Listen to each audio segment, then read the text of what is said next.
into a lot more fruit lately, which is weird that I'm not as a vegan, but as I've talked about, there's like dozens of different vegan diets. But today I got dates and figs, which is like super. I was texting my fiance about it, and I'm like, this is what Jesus ate. So, and then lots of bananas, oranges. So there's this one vegan YouTuber who's like super controversial. Her name is Freely, and she's like one of the YouTubers who kind of introduced me to veganism, but she's always talking about fruit. So when I watch her videos, I always feel so convicted to eat more fruit. So first, some public service announcements. My video did not go up on Wednesday, which was super sad. I basically wanted to add so many more details to the video script, and I kind of decided that since it's going to be permanently online, I would rather just put a few more days into creating a better video and not upload. So that will probably be up on Wednesday, just because there's so much editing involved. There was like an hour and a half of footage. So I included so many more sayings and more stories about their lives, so I'm really proud of how the video will come out. And then another announcement, the FDA is approving the Pfizer vaccine right now. I mean, we don't know if it will get approved or not. They're looking into it to see if it's safe. So many people, which I totally respect, have said they have chosen to not get vaccinated because it's not FDA approved, so they don't know that it's safe. It's an experimental vaccine. So pay attention to the news in the next few weeks. I'll definitely make sure to announce it too. But if that's your reason for not getting vaccinated, you can get vaccinated in a few weeks if Pfizer does get approved. So just wanted to share that as well. I totally respect different decisions on vaccination. I got vaccinated the Moderna a couple months ago. So in something else I wanted to discuss in this video, let me open my laptop real quick to get this exact quote.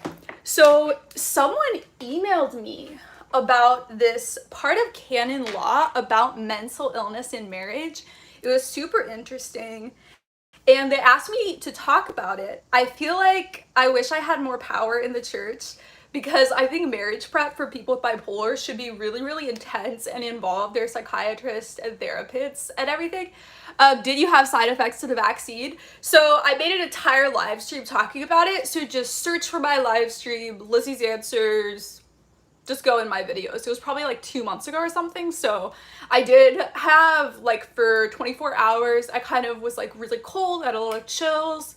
I had a sore throat. I kind of had a feverish type thing going on. I forget everything else, but it was just 24 hours, then it was gone.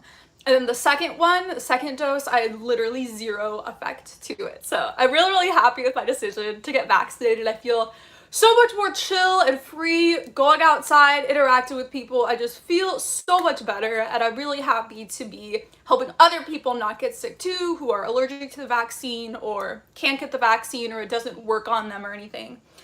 So I'm gonna go to my email and get this Canon Law email, which is super cool. So let's see. I think it's by Lizzie's Answers. I have like 5 emails. Do you guys have so many emails for different things? There's so many different things in my life. Okay, multiple jobs, multiple. Okay, where is this?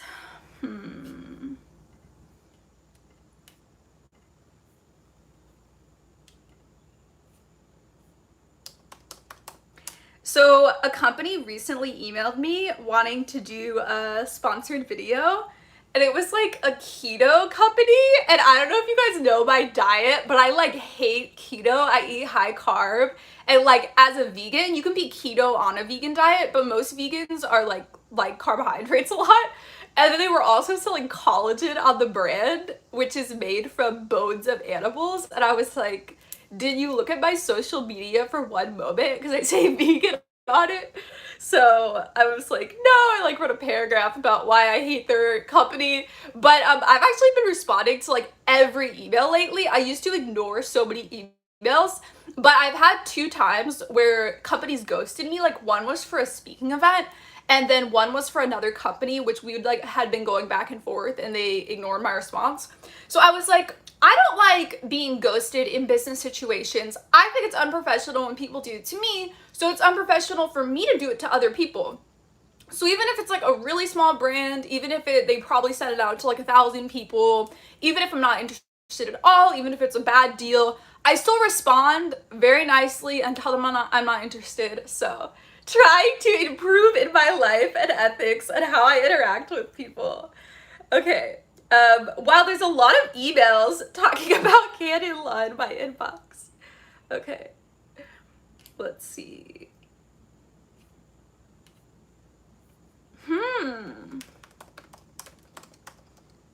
Let's see.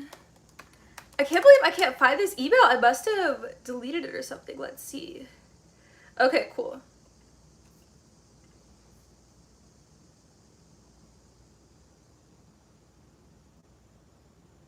Oh, there's a lot in it. That's very interesting. Okay, I'll read your comments first. Okay. I feel like this lighting, I'm gonna change the lighting. Let's see.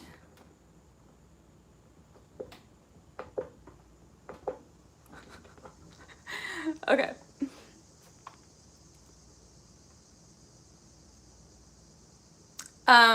Julius, thank you for the donation. That's such a sweet emoji. I know you guys want me to see your comments when you donate money, which is totally, that makes sense. But when people send just little images or like dancing emojis, it's the cutest thing ever. It makes me so happy. Okay, what is the topic for the live stream? Whatever you guys want to talk about. I did not plan this. No vaccine needed if you stay clean. Da, da, da, da, da. Okay.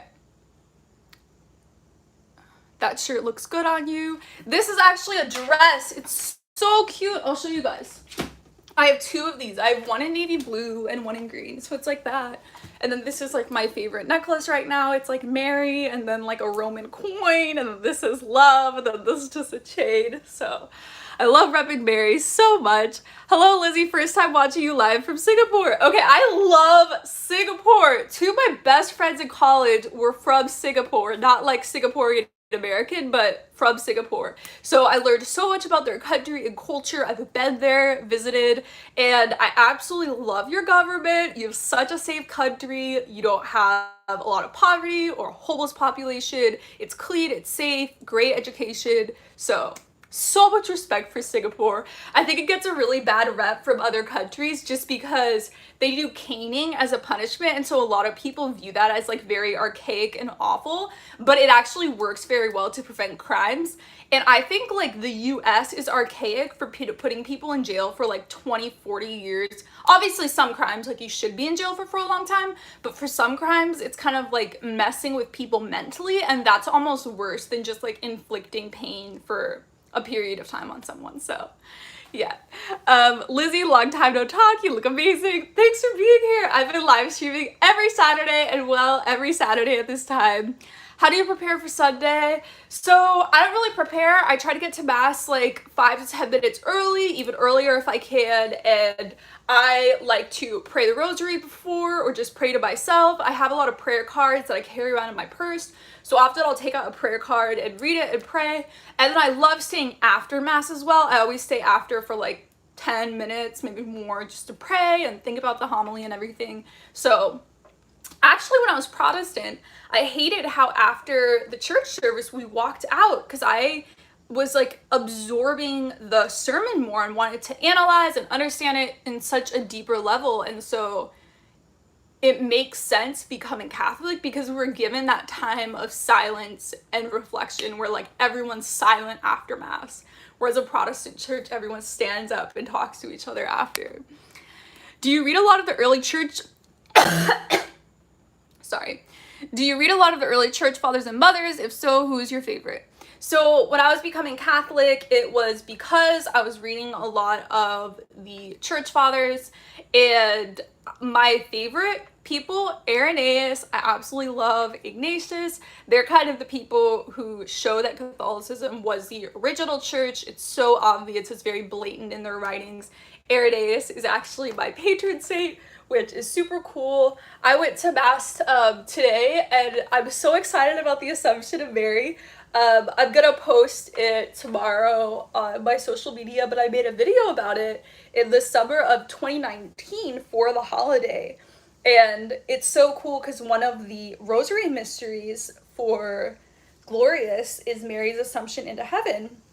And so I spent, you know, like 50, 100 hours making this video, and it's just so cool that like after that, for like the next year, even now, when I do that rosary mystery, it's like so depth for me because I did that video and learned like all these depths about the mystery. So such a fun holiday at the church. So I didn't have my hair up before. I was kind of rushing to get here. It's so hot lately. And it's gonna keep getting worse. Did you guys see the UN report about global warming? I'm gonna make a video about it either 2 weeks or 3 weeks from now, talking about animal agriculture and stuff, but it's super sad. Please do your part in making sure that you're taking care of the earth. How's wedding planning going? So we haven't really done anything for a couple months. In June, we did all the logistics stuff with like planning where it was gonna be and the hotels and like all of that. So we're still like pretty far out. So I have my wedding dress shopping booked, so that's gonna be in a couple months. I'm gonna film. The wedding dress shop said it's totally fine to film inside. I had to talk to several different places because some of them were like, oh, we're not okay with cameras. But the one I'm going to, they're like, as long as you shout out our business, it's fine. So they want some publicity from it. I think I've heard you say that your background is Church of Christ. I was a minister in the church for over 20 years. Wow. It's honestly so amazing and like courageous hearing about Protestant pastors who left their job in ministry to become Catholic, just because especially if their wife is stay-at-home mom and taking care of the kids, it's like so terrifying financially thinking of converting. So I just have so much respect for people who are literally ministers in a Protestant church and like that's their job. It's just like, it's so scary and it just requires so much trust in God. Lucy, I have messy sleeping patterns, possibly due to bipolar. Yes, the number one symptom in bipolar is in depression, you're sleeping so much, and then hyposomnia, and then in mania, hypersomnia, where you're sleeping for like 3 hours a night and have so much energy. So even dreams can kind of tell you which episode you're going in. Like for me, if I have very monotonous dreams where like I'm cooking dinner, I'm checking my email, I'm making my bed, like the dream just feels like real life. It's so monotonous. That means I'm going into depression. And then if I have dreams that are kind of like scary with more nightmarish, that means I'm going into mania. So, and that's kind of off meds, or the dreams manifest more and I can tell which episode. Or maybe I've just been like not really in an episode for a couple years, so I haven't experienced that. But yeah, back in like 2016, 2017, it was so helpful being able to like dream and then be like, okay, next week I'll be in this episode and kind of like emotionally prepare and everything. Okay. Lizzie, do you have any advice to me who's unable to get to mass because of lukewarm parents and not being able to drive? It's exhausting, especially with scrupulosity. So definitely contact your priest at your church and tell him the situation and ask for someone to pick you up to go to the church. So many people would be willing to drive a little bit out of the way to help you get to church. I think that shouldn't be a problem at all. But also, I don't know how old you are, but I think it's really important moving out of your house if your parents are not supporting your faith. Like save up as much money as possible, get roommates, and just live somewhere else. I think that's the best thing. Carlos, hi Lizzie. I've been Catholic my whole life, but these last few months, I've been so discouraged by so much division within the church. What can you advise me? Prayers for Mexico. So what really helps me a lot, I think it can be like really stressful reading church politics and like learning about, especially online, there's so many people who are more conservative, who are like really against the Pope, and there's just so much drama going on with church politics. And so for me, it's really helpful to not read all of that as much. Like I think it's really important being informed on like basic things happening in the church, but don't like read and read and read. Like take a step back if it's really affecting you that much. And what really helps me is just like focusing on my friends, focusing on my parish, focusing on my priest, and just realizing that my Catholic world is small and it's just in those intimate relationships.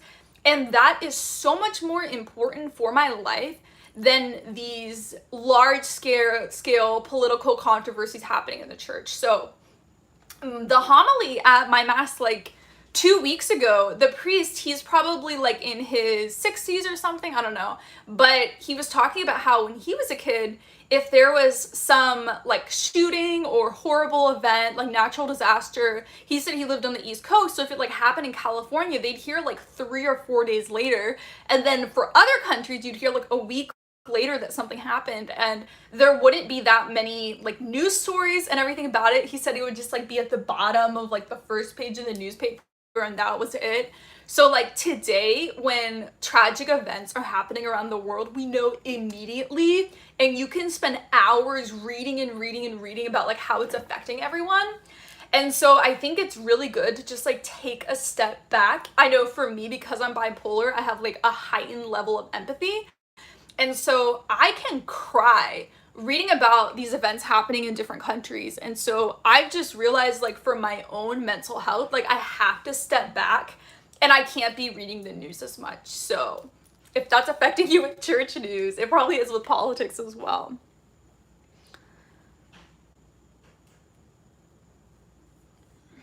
Okay, yeah, telling you to walk to church. I really think you should just find someone at the church to drive you. I have pumpernickel bread and I put butter on it. Literally one of my favorite snacks is just bread with butter on it. I eat such a high carb diet, but make sure that your bread has high fiber count. Okay, let's read more comments.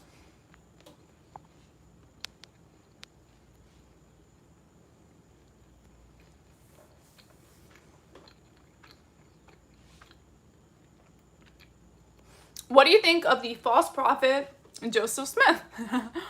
I have talked about this in so many videos that Joseph Smith had bipolar disorder. It's just extremely evident by his life. He had depression, manic episodes. And so I think it's very interesting that like a whole religion was born out of a bipolar person in like a manic episode. So it's very interesting, but it's kind of cool too. Not cool, but like interesting, because Mormonism is similar to Catholicism with like their leadership structure and everything. So they also like think they're going by the early church. That's like a big thing for them. So it's interesting for sure.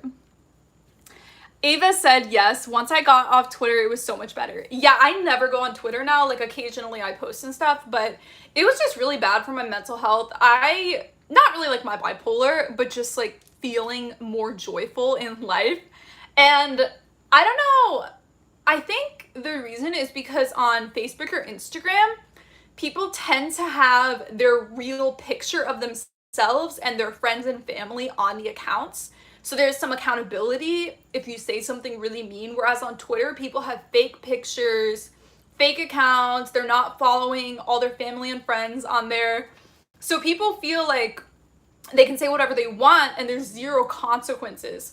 So I think that anonymity is just a huge problem. Okay, nice outfit, Lizzie. Thank you. Okay, so I want to find this Canon Law thing that I was talking about. Let's see.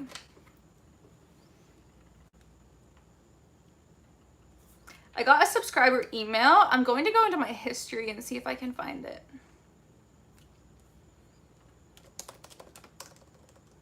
Let's see. Here we go. Okay.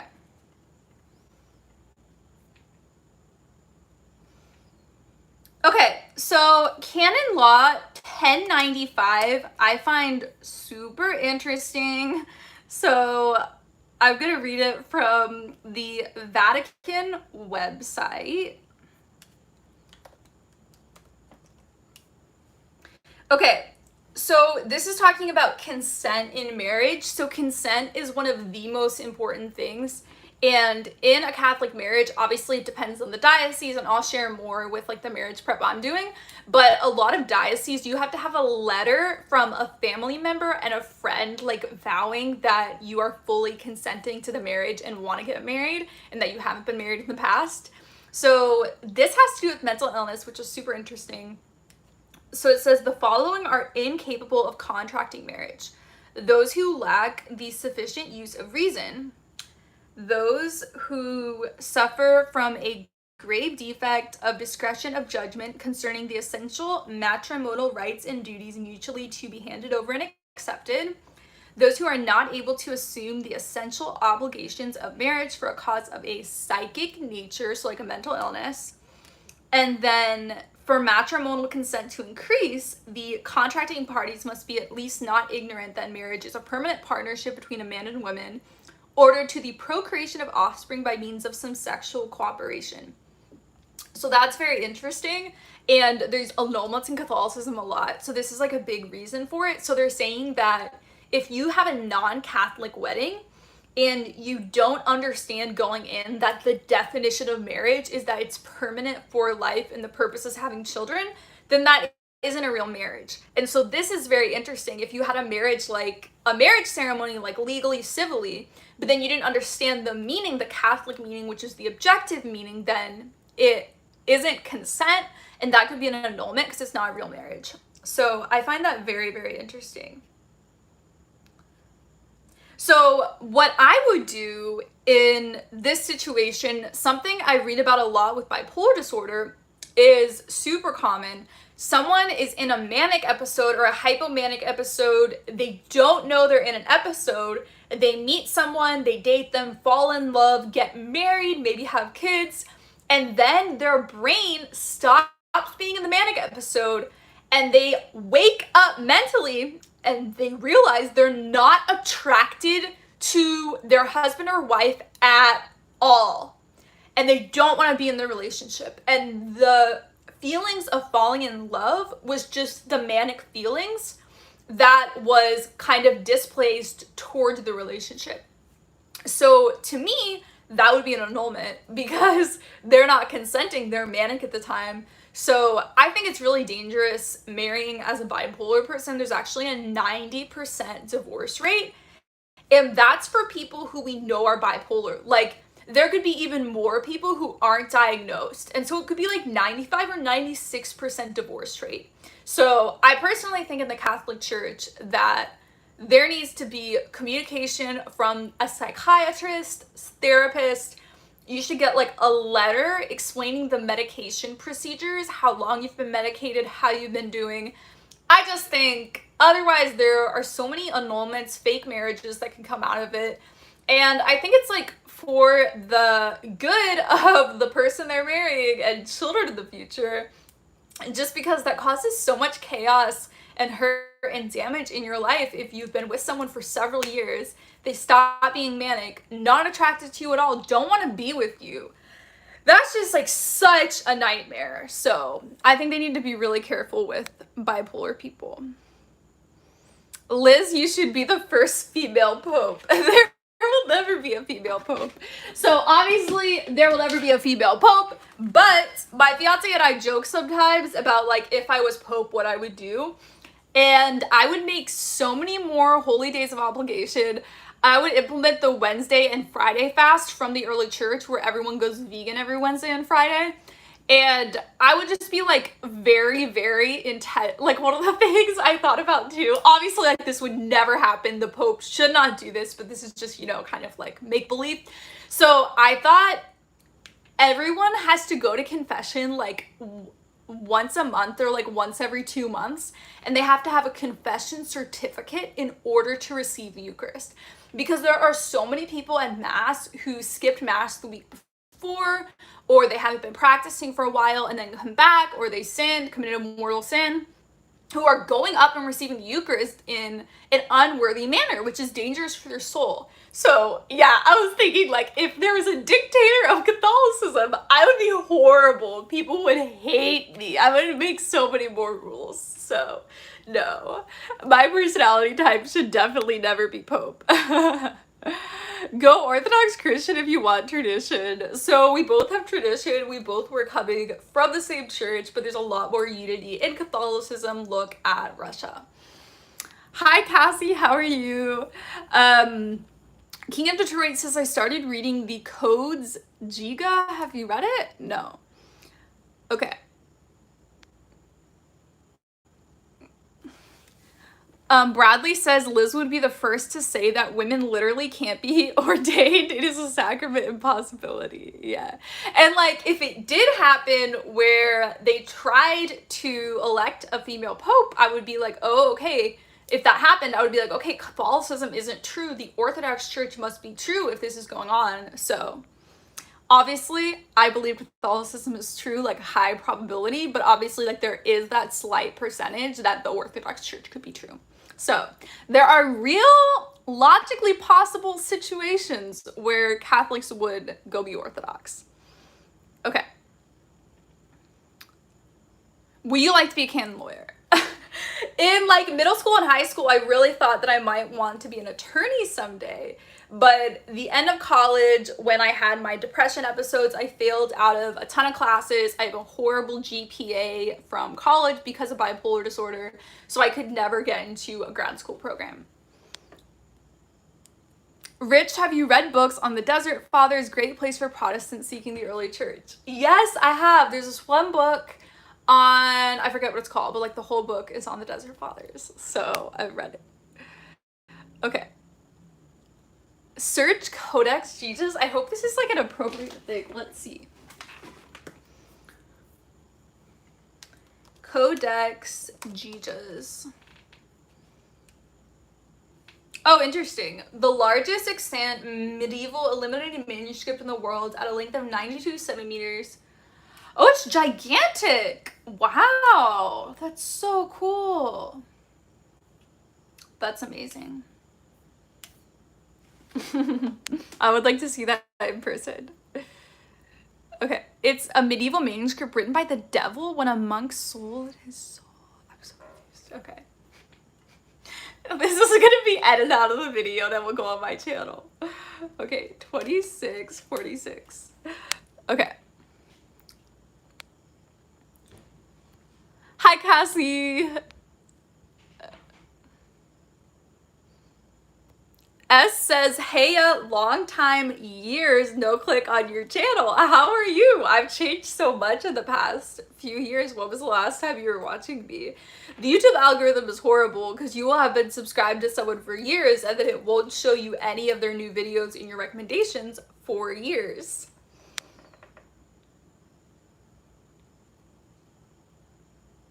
Lucy says, Twitter triggered a manic episode in me when I was invited to a hotel room by a Twitter troll. Wow. So many things can trigger manic episodes. I personally think that your brain was already going into a manic episode and maybe like one thing was the last straw, but I don't think one interaction can make you go manic. It's kind of the chemicals in your brain deciding what to do. Okay guys, so I discovered Jordan Peterson for the first time. So many people have asked me my opinion and to make a video on it and everything. So I watched the video with the British network of the woman who was super mean to him and like kept putting words in his mouth and trying to make him look bad. So it was a pretty funny interaction to watch. But then he had a video where he said a lot of mental illness symptoms like depression and OCD are caused by stress and environment, and you don't necessarily need to be medicated, you just need to like fix your outlook on life. So I was super offended by that because I really think we should take mental illness seriously and go on medication and everything. But I think he definitely wasn't talking about bipolar because he made another video about tips for bipolar people and it was so good. But one of the things he mentioned in the video was flying. How jet lag when you're going from like the west to the east coast, east to west in the US, or like traveling to another country is even worse. It will like set off episodes. And I've been saying this for years. I don't know why I never Googled it, but I can literally like make sense of my life in college by this. And like a lot of choices I made and decisions would not have happened if I'd known I was bipolar, and I could be like, oh, I'm depressed, oh, I'm manic, like let's think through this decision more. But I go manic east to west coast and depressed west to east coast. So I was reading the literature on it, and everyone, like the psychiatrists, scientists, researchers, they're saying that it's the opposite, where bipolar people east to west coast go into depression episodes and west to east go into manic episodes. And I kept like reading and wanted to find someone saying it could be different, but there was like no research on that.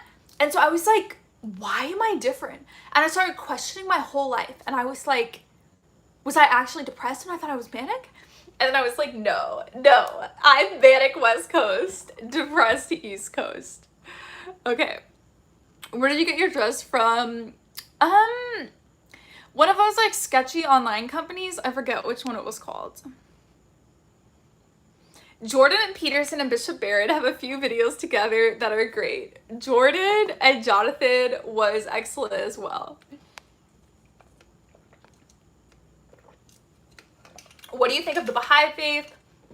I did not know that much about it at all, but I took a world religions class in college, and we did a whole unit on the Baha'i faith, which was very, very interesting. Cassie can tell you about your necklaces. It's so pretty. I just saw this brand on Instagram. This account I follow was like shouting them out. I don't know, it might have been sponsored. But this is Mary, which is super sweet. This says love. This is just a chain. And then this is a little Roman coin. I think that's what it's supposed to be. Okay. Lizzie, did the church fathers teach the Trinity prior to the Council of Nicaea? I have to deal with oneness a lot. So it's very wrong to say that things in the church like changed or were created or invented. Just because it wasn't written down word for word previously doesn't mean that the seed of the theology was not there.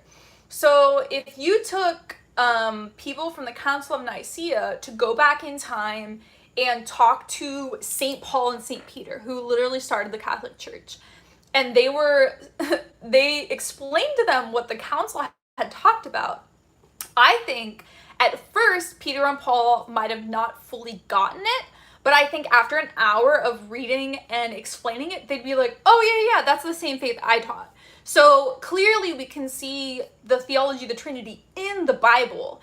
And I think it's just, I've been thinking about this a lot lately, how people in the ancient church would react if they were to like come into modern times and like see what's going on, if the mass would look way different to them. And I was thinking about this just at mass today, because during the sacrament of the Eucharist, we go back in time and it's as if we're there when Jesus was doing the Last Supper. And so it's just so interesting thinking of how in the early church they might have been like gathered around a table more, and now it's like the priest and we're sitting in pews. It's just the way it looks is so different and has changed so much. But ultimately, the core of the faith is the same and has not changed. So if you study it, there's never a time where it seems like the church just like invented a theology out of nowhere. They just might have written it out more and been more specific in explaining it. Okay. Did reformers like Henry VIII and Martin Luther have mental conditions? I have not studied Henry VIII about a mental illness, but Martin Luther had anxiety. He probably would have been diagnosed with OCD because he had a symptom called scrupulosity, which a lot of saints had, but his was like the worst I've ever heard of. He would be in the confessional for hours. How can you go to confession for more than an hour? I go to confession for 5 minutes and I'm out. So he just was over analyzing his life and his sins. He thought things were sins that were not sins. And that's a symptom of obsessive compulsive disorder. So today, if Martin Luther lived, he would have been put on medication. He also fell off a horse and endured some brain injuries, so that could have affected his judgment. And there was another situation where he was supposed to show up for the debate and he just like walked out. And so now we can kind of understand that as like maybe a social anxiety, because it just like doesn't make sense at all. So definitely he had some anxiety disorders. I don't think he was bipolar, definitely not schizophrenic, but multiple anxiety disorders going together and brain damage. So it honestly makes sense why, because like to him, the sacrament of confession and Catholicism was like horrible. Like it felt so bad, and it was because of his mental illness. And so if he'd just been medicated, that honestly might have prevented him from leaving the church. Because I think when things affect our emotions so horribly, that can kind of create the logical arguments in our heads.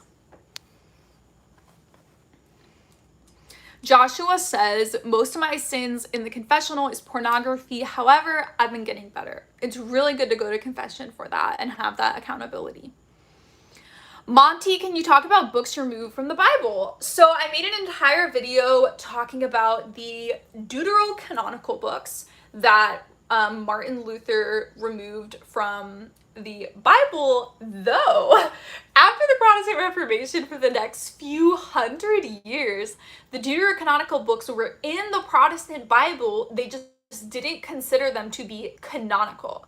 So it's very interesting how today a lot of Protestants, when they hear about these books, like they don't know what they are, it seems really sketchy, made up, randomly. Did the Catholics add them in the Middle Ages? And in my video, all the research I've done shows that the Jewish canon had the deuterocanonical books. So since the first Christians were Jewish, it would make sense to also have that in their Old Testament. So from what I researched, that seems like what the data shows. But a lot of, if a Protestants today had lived like 150 years ago, they wouldn't be sketched out by the deuterocanonical at all. But what really got me when I was Protestant to look into it more is that Martin Luther was also thinking of removing other books from the Bible, like Hebrews and James. And James talks about faith alone salvation, how that's wrong. And so, like, so intensely. So I was like, I connected the dots on James, and I was like, interesting. So this one book explicitly says faith alone salvation is wrong. This is the new theology Martin Luther made up, and so he wants to remove it to not prove it. And then with the deuterocanonical books, 2 Maccabees directly talks about praying to the dead. And so by getting rid of the deuterocanonical books, all of them, and saying they're not canon, it's brilliant. It was a brilliant way to easily get rid of our purgatory theology and praying to the dead and all of that, fellowship of the saints. So if he just like removed 2 Maccabees alone, it would look really sketchy, but arguing like all of these books aren't canon, they're not original, arguing that was very powerful. So it was brilliant on his part to try to lead people astray and convince people to leave Catholicism.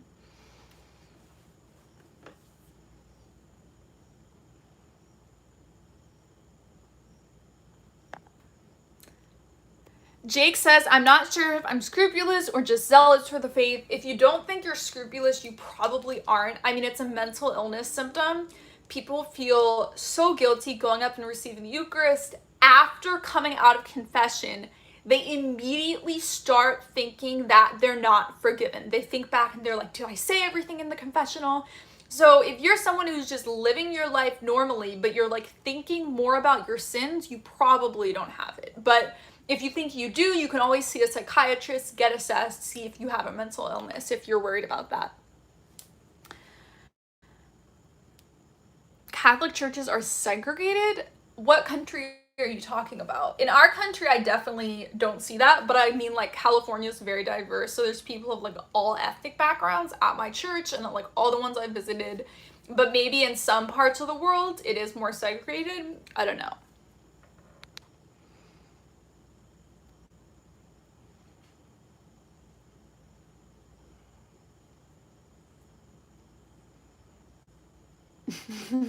James 2:24. Rich says, I wonder why Saint Dymphna is the patron of mental illness. Never knew. So my next video is saints to pray to for people with mental illness, like what saints had mental illness, which ones are specifically patron saints of mental illness. And so, ooh, I think I missed a super comment. Oh, it just came in. Okay, Michael Popcorn, thanks so much for being here. So we don't know a lot about her life, and I feel very strongly that if there isn't like a ton of evidence proving one thing, I don't want to share it, because I think with Catholicism, there's so much evidence for everything. And so I'm not going to share something if we're not certain about it. So with Dymphna's life, we don't have a lot of certainty about her life. So we know she was a princess in Ireland, and we know why she died, why she's a Catholic martyr and everything. but the legacy of her, which I'll talk about in my video. So the city where the cathedral to her is built and everything, they actually have a mental illness support in the whole city. And so they have a border system where if someone has a mental illness and they want to live there, it's in Gille, France. They just can stay at people's houses. So like a ton of people in Gille have strangers with mental illness just like living in their home as family. And this has been going on for centuries. And so it's kind of like her prayers are interceding and helping the whole city and all the people with mental illness there. So it's kind of like her legacy and who's been praying to her and what miracles have been happening after her death that really affected and made her the patron saint of mental illness. It was less about like what happened in her life. And honestly, maybe she did have a lot of things in her life related to mental illness, but we do not have a lot of evidence of that, so I don't want to say anything either way. St. Thomas the Apostle is my confirmation saint. That's so sweet. He went evangelized in India. There's so many churches there that are so ancient, and it's so cool. Also, I learned recently that there are more Catholics in India than Europe. So the next pope should come from India.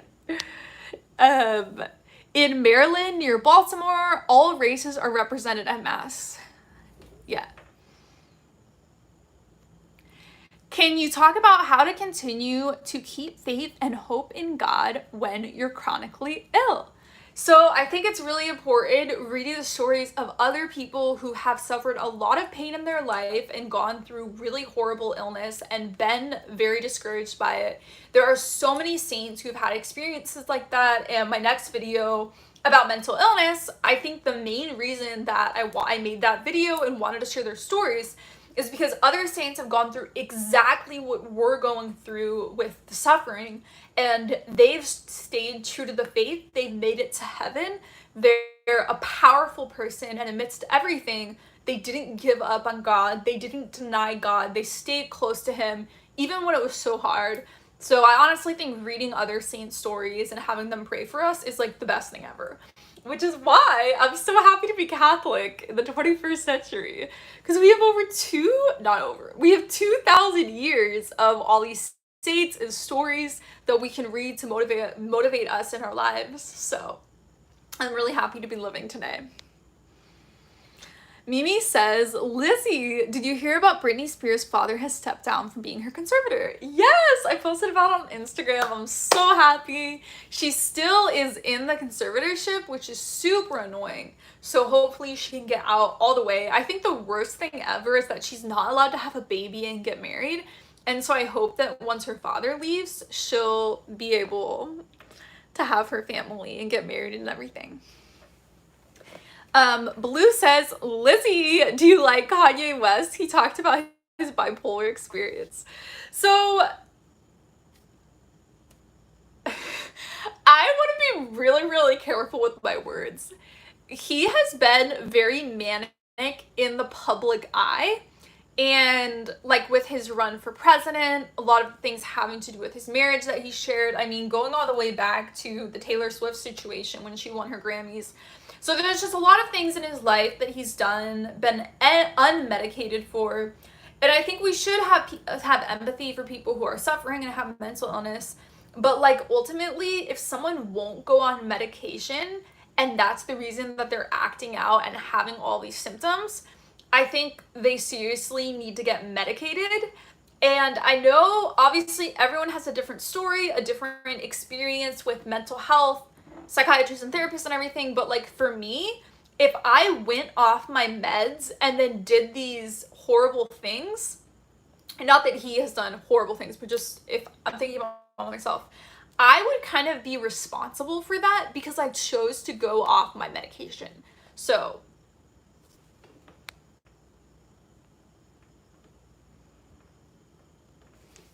Heather says the majority of Black Americans have lived in the South, which didn't commonly have many Catholics. It's mostly due to regional aspects. Interesting. Yeah, I actually have never visited the South. I've traveled like all over the country, but not in the South. Okay. Rich, what other saints or saints to pray to for people with mental illness? My YouTube video on this is going to be next week. It's like 30-40 minutes about all the saints. Let me know if you guys want me to put it on my website as well. I want to start doing that, adding my video scripts to websites so people can come across that too and they can like read the video script if they want. So that may be coming on my website. Thank you for the donation. Do you know that Shia LaBeouf is going to play a young Padre Pio in his upcoming movie? I knew from a Franciscan friar. That's really sweet. I honestly don't know who Shia LaBeouf is. I've like vaguely heard the name, but I do not keep up with celebrities. Joshua says, I live outside the Cincinnati, but on the Kentucky side of the river, we're getting a new bishop on September 30th. Woo woo! Definitely go to the ceremony where he becomes installed as the bishop. So cool. I've been to some before. Transformers actor. I don't watch movies.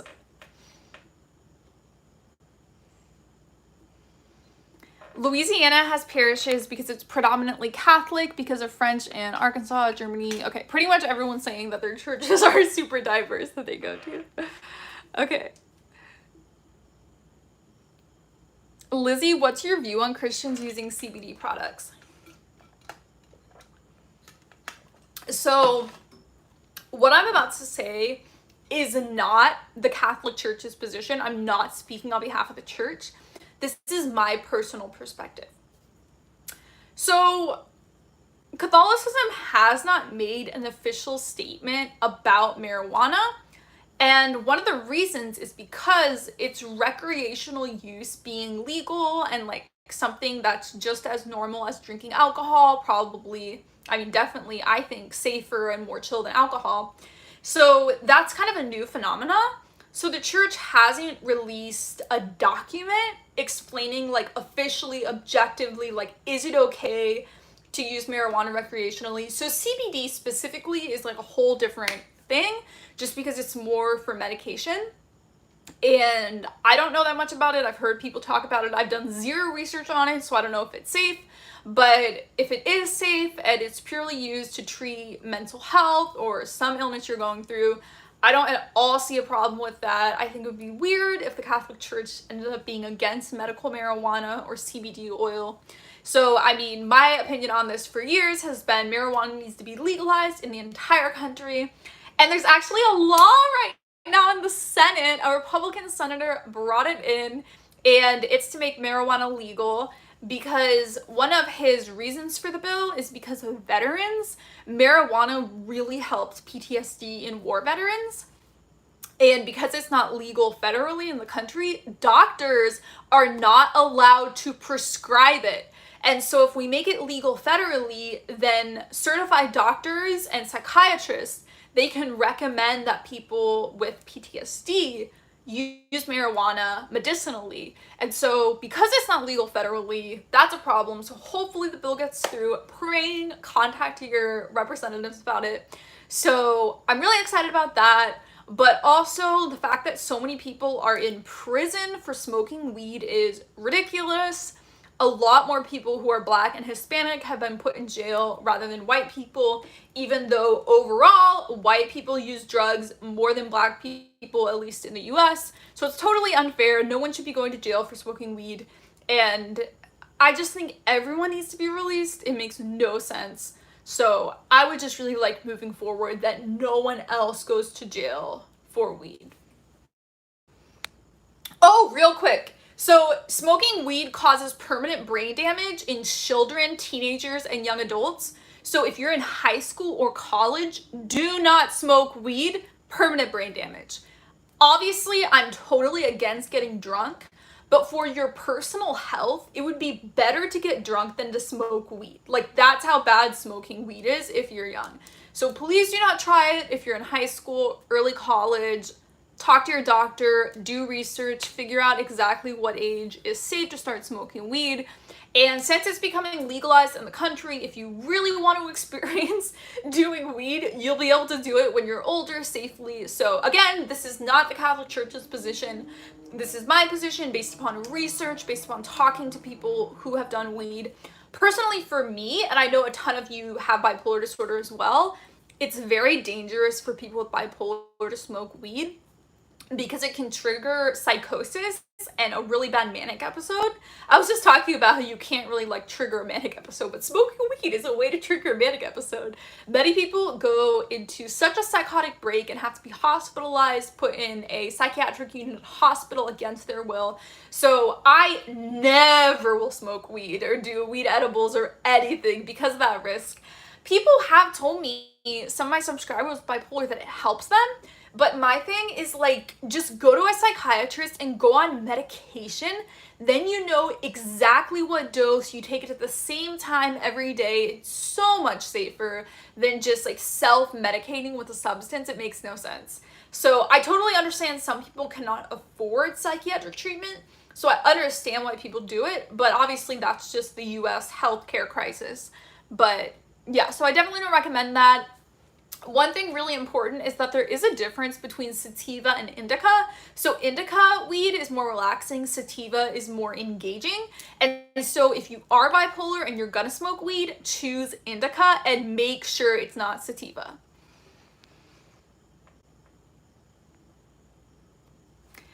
Pifaga, marijuana causes long-term mental health issues. That is in teenagers, young adults. So it's really important to make that distinction.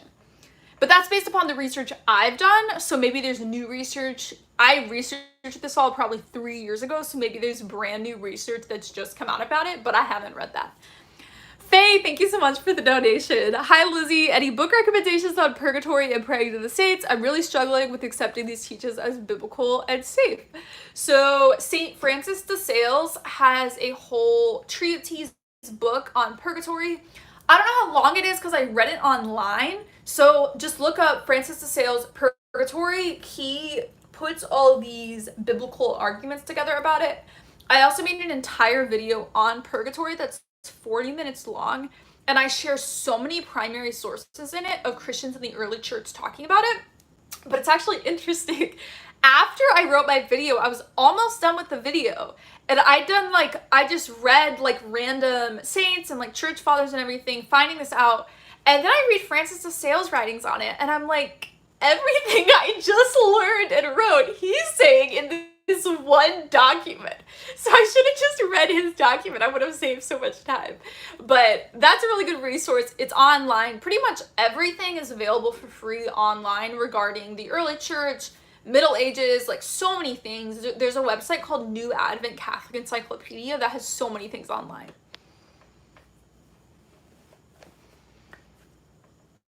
I can't wait till your video.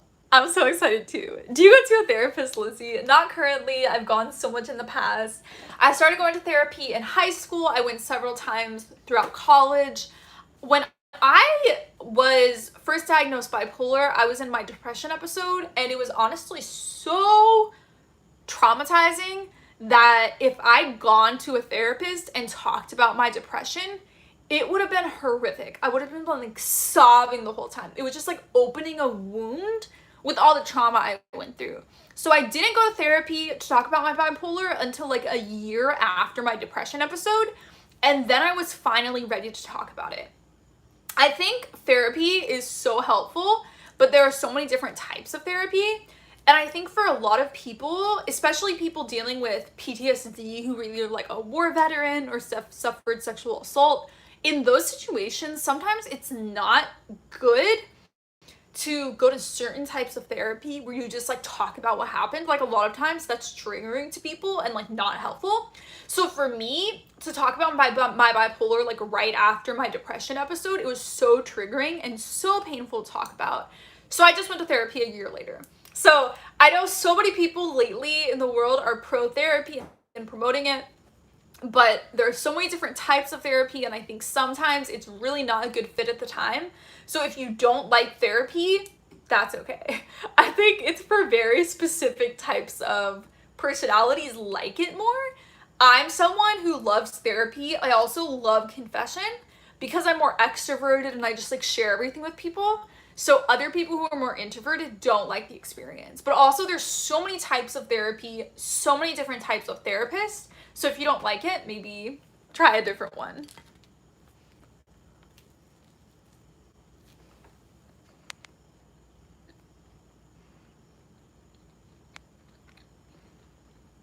Let me read this.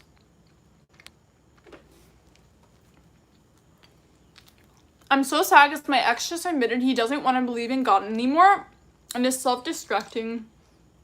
And it's making me so sad to see him fall apart, and I don't know how to help him.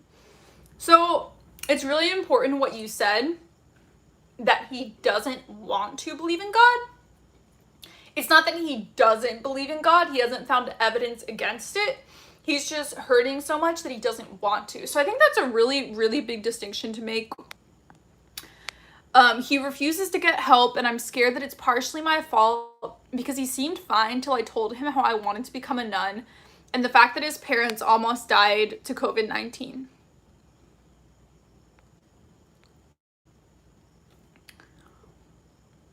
So you should never blame yourself for someone else's mental health issues. I think that's really dangerous. Like, the extreme of it is situations I've seen in my friends where someone's breaking up with someone and the person is like, I'll kill myself if you break up with me. Obviously, that's an extreme example, but I'm sharing that example because even if you're in that situation and they threaten to kill themselves, you should still break up with them and leave. Contact their family and friends very intensely. Tell their family and friends what they threatened. Set up that person with a therapy appointment, but ultimately you should walk away. And so obviously in all mental health situations, I'm not saying walk away and ditch them, but you really can't blame yourself for people's mental health crises because it's happening because of genetic things that have always been part of them since the moment of conception. And it's just their brain chemistry. So like for me, if I'm going manic or depression, it's completely random. It's just based upon my brain. And so maybe something was like the last straw that caused that to happen, but my brain was already going in that direction. So I think it's horrible to try to blame yourself or feel responsible when other people are having mental health issues. So definitely do not think it's your fault. Obviously pray for him a lot, get him to a therapist, but you can't save other people and you can't force other people to get help. They have to want to get help. And it's really important to encourage your friends and family to go on medication. If they have a serious mental illness, go to therapy, all of these things. But if someone refuses to get help, it's not your fault and you can't do anything about it. You can pray for them to try to help out the situation, but you cannot blame yourself. Cat Lady says, I feel like Satan is hurting him right now and I feel bad because he refuses to open up, but I can tell he's struggling and even admitted he prayed to God to kill him and I don't know how to help because he refuses to get help. I've actually seen that several times in my YouTube ministry with people DMing me and messaging me and emailing me several times. People have said they've prayed to God to kill them. So that's a really good thing because they're not trying to he's not trying to kill himself at all. He won't kill himself. He wants to die, but only if God wills it. And so I think that's a really, really important thing that he doesn't want to kill himself. That's amazing that he's at a healthy place. Obviously, it sounds unhealthy, but it could be so much worse. So yeah, I mean, it's a really hard situation to be in, to see your friend hurting who refuses help. I've been in that situation so many times. One of my friends in college had a really bad eating disorder and I always talked to her about it. I wanted her to go to therapy. I tried to help with some of the symptoms and she refused to get help. Push back. Every time I tried to help, it felt like it got worse.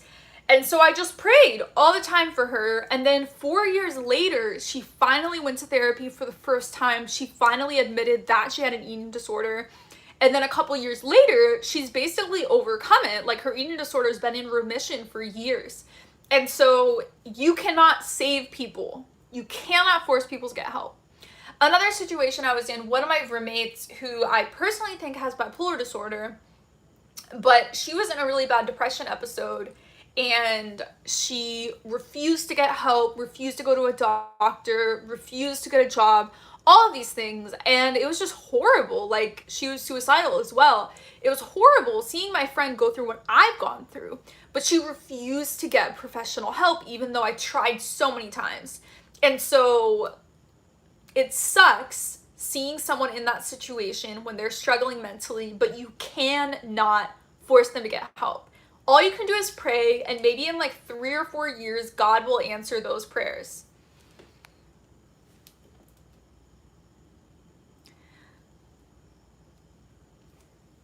Mimi says, Lizzie, how do you feel about the rollback to having to wearing masks again for COVID? Do you think we'll have to go back to being 6 feet apart? So unfortunately, because a lot of people in the country don't want to get vaccinated, we're going to start seeing the mask mandates again everywhere. Businesses having to close down, no dining into restaurants, only takeout, all these things are going to come back. And if we had gotten like 70% to 90% of the country vaccinated, we probably wouldn't be dealing with this even with the Delta variant, because we'd be so protected. So I don't want to completely blame all of these people, because a lot of people have valid concerns about the vaccine. Like I talked about at the beginning of the video, they're not even FDA approved yet, which I totally get why people are scared to take it. They say it's experimental. So the Pfizer vaccine currently is being reviewed by the FDA. If it's proven to be safe, it'll be FDA approved next month, probably in like 3 weeks. So that's really, really good. I hope like millions of people get vaccinated with Pfizer after that happens. That's what I think will happen if people have been honest about why they're not getting vaccinated. But yeah, I mean, it sucks. Like, I've been vaccinated. I know so many people have, and we've done everything possible to end the pandemic. And because other people don't want to get vaccinated, we're going to be seeing the lockdowns again. And it's really, really sad.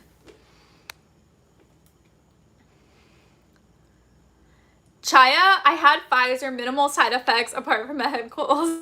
Ava, when you get married to Trevor, what is your new name gonna be? So I'm not gonna change my YouTube name or my online name. I'm always going to be Lizzie Estella Rize. It just doesn't make sense to change my name, and his last name doesn't go well with Lizzie. So I will be changing my name legally, and I'm probably gonna wait a while to do that. I think once my passport expires, which is like in 2 years, then I'll legally change my name. It's just a huge hassle having to change your bank account and ID, driver's license, all these things. So I definitely am going to change my name, but not online and not publicly. Blue 14, Pfizer gig. China, I had Pfizer, minimal side effects apart from a head cold. Yeah, I didn't have any I mean, I had like for 24 hours, but after that, not at all. Chaya says, I hope California doesn't go back into the lockdown. I'm planning on traveling there in October. It definitely will, and I guarantee churches will be closed in probably half of the states. So super sad. I will be angry if churches get closed, just because I feel like that impacts people so much mentally and spiritually. Like, it was really, really hard for me when mass was closed and confession was closed and everything. It was just horrible for my mental health. And so because people refuse to get vaccinated, it gets closed for another like 4 or 5 months. So sad. So I really hope that doesn't happen. Michael says, Lizzie, what do you think are the top Catholic publishers in America? Ignatius Press in California is the top Catholic publisher. King of Detroit says they should force the vaccine or imprisonment for 90 days. That's what they're doing in Thailand and a lot of other countries. They are having fines. You can go to jail for not getting vaccinated. That's not going to happen in the US, just because our country's very special. It's very individualistic. So Asian countries are very collectivist, and everyone basically cares about taking care of other people. Whereas here, it's very much like, I'm gonna do what's good for me and my family. I don't care as much about how it affects other people. So in our country, it will never happen. Ava says, Lizzie, when you were starting your channel, were you Protestant? Yes, I've actually been doing YouTube since 2010, 2009? I think 2010. So it's been 11 years, and I was Protestant for the first like 7 years of my YouTube channel. So I was making Christian videos, apologetics videos back in high school when I began.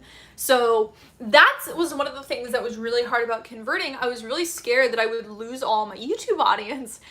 And I had a Patreon at the time, and I was just scared that I was going to lose so much ad income that I couldn't keep doing YouTube as a job. And so it was super scary, but I was like, I really need to become Catholic. Even if this happens, that's okay. I'll like work in a coffee shop. So surprisingly, when I became Catholic, I got so many new Catholic subscribers. So my YouTube was able to stay afloat, which was so encouraging. I'm so grateful to that. I thought I would lose my job.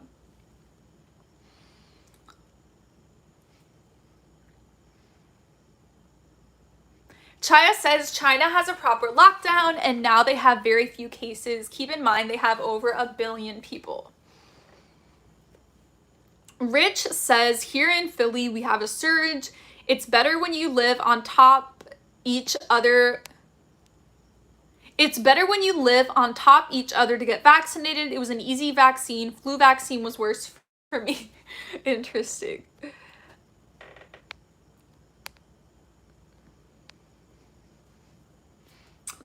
Who is talking negatively about Asia?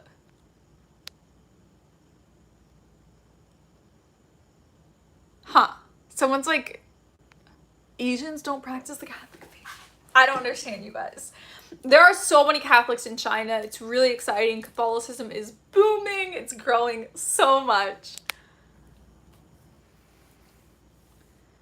Bluke14 says, yeah, unfortunately, people wouldn't be happy with forcing the vaccine. Sorry, the comments keep going. It's like that in the US. People already think it's poison. It'll just help push their conspiracies further. Yeah, people do not like to be forced to do things in our country. We're very into negative freedom. Okay, so real quick, negative freedom is like, let's give the example of doing drugs. Negative freedom would be like, I want the freedom to be addicted to drugs. Positive freedom would be the government saying, it's horrible if you're addicted to drugs. You're more free if drugs are illegal. So I'm talking about hard drugs, not marijuana, but like cocaine, heroin, opioids, all those things. So just apply that to everything. Positive freedom, which is how Christianity views freedom, is that even though there are a lot of rules and regulations, it benefits your life immensely, and so you're happier having more rules, whereas the US really values negative freedom where you can do whatever you want, and they see government constraints as really minimizing their happiness. So Asian countries, non-Western countries tend to be more into positive freedom.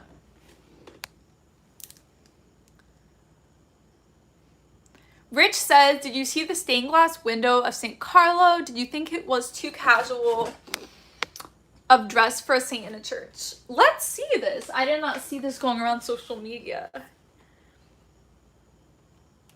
I mean, honestly, I've seen people complain about like saint art dressing immodestly and stuff, so I think it's fine. Let's see.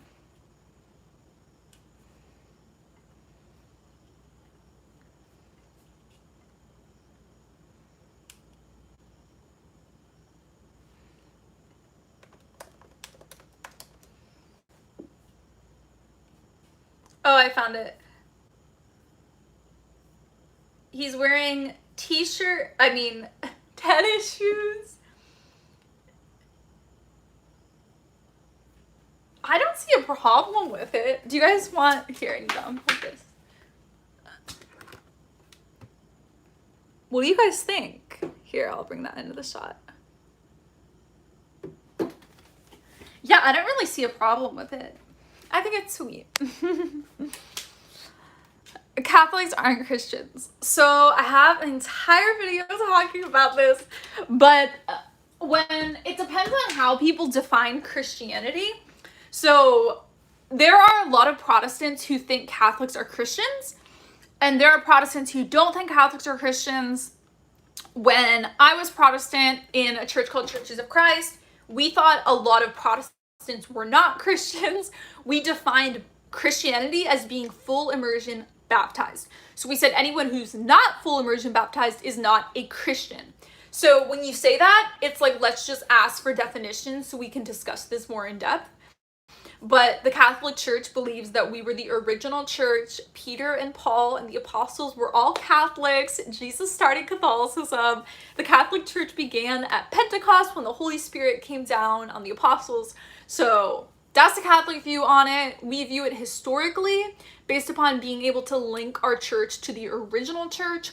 A lot of Protestants have this understanding of the invisible church where it doesn't need to be linked physically to the early church. So the fact that the Catholic and Orthodox churches are the only ones who have that unbreaking chain going all the way back to the original is very compelling, and that's why I believe that Catholics are Christians. Okay. Jay says, keep in mind that their government is not very reliable regarding truth. I don't know what country you're talking about. Diana says she's talking about the St. Carlos state class. Love, love, love that he's wearing jean sneakers and t-shirt. It's amazing. Yeah, I mean, it makes sense because like everything changes through the years. Church art has changed so much, adapted so much through the years in Catholicism. So, are those Adidas? Yeah, it looks like it. They probably should have put like a corporation logo in the stained glass. Catholics are the first Christians. Catholics and Orthodox were the original Christians. Jesus is Lord says the Bible and Jesus say full submersion in baptism is needed. So it really depends on how you're defining this. So in the early church, full immersion baptism was definitely going on. But even when Jesus was baptized, it says he came up out of the water, and so he could have walked into the ocean and then poured water on his head, but definitely probably he was immersed in water. So there is full immersion baptism in Catholicism. Some people are full immersion baptized. Some people pour water on them. So we believe that the sacrament of baptism, it requires water and it requires the Trinity. So you have to say, I baptize you in the name of the Father and of the Son and of the Holy Spirit. And actually, original Christian baptism was triple baptism. So we do one immersion, Father, Son, Holy Spirit, Father, Son, Holy Spirit. So it's triple. So Protestants kind of lost that, but a lot of Protestant baptisms are valid because they do believe in the Trinity and say the Trinity language and involve water. So many Protestants are legit baptized.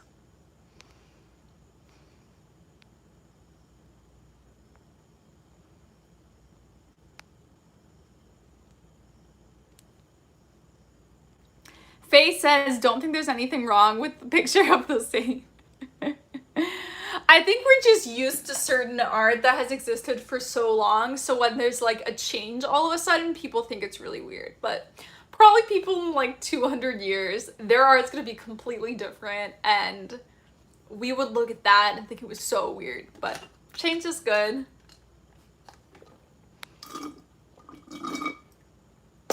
Could you please make a video about the explanation of the Holy Trinity? That's a great video idea. I have a memory that's really compelling to me. So when I became Catholic, my first Catholic Bible study, we were doing Alpha, which is this like Bible study program. Some of you have probably been in it. And during the first discussion, I was like, I've never understood the Trinity. And everyone's like, yeah, same. We're not supposed to understand it. So I think you could explain it with so many different proofs and arguments, but like ultimately it's a divine mystery. And it's totally okay if like from a logical perspective, like you can't wrap your mind around it. It's kind of like thinking of God in heaven being outside of time. That concept, it's like you understand what it involves, but it's like impossible to understand it. So I think the Trinity is a lot like that. Corey, video idea. How the process of becoming a saint in Catholicism works. That's very, very interesting. I talk in a lot of my videos, I'm gonna write this down, about the miracle committee when making someone a saint. So you guys have probably heard me talk about that a lot, so I can go more in depth in it. Okay, let's see. Here we go. And I can maybe include some examples of miracles that got people canonized. Cool.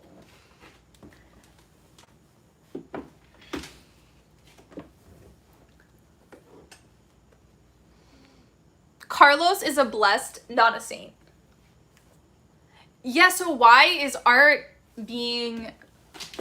Okay, let's see.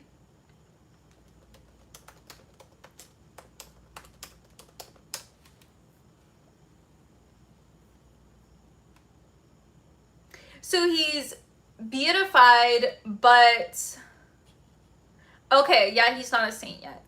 But he already has a feast day. Interesting. Blessed Carlos is said to become the first millennial saint. This isn't the first time the Catholic Church has canonized children. He died at 15? I thought he was like a little older. Wow.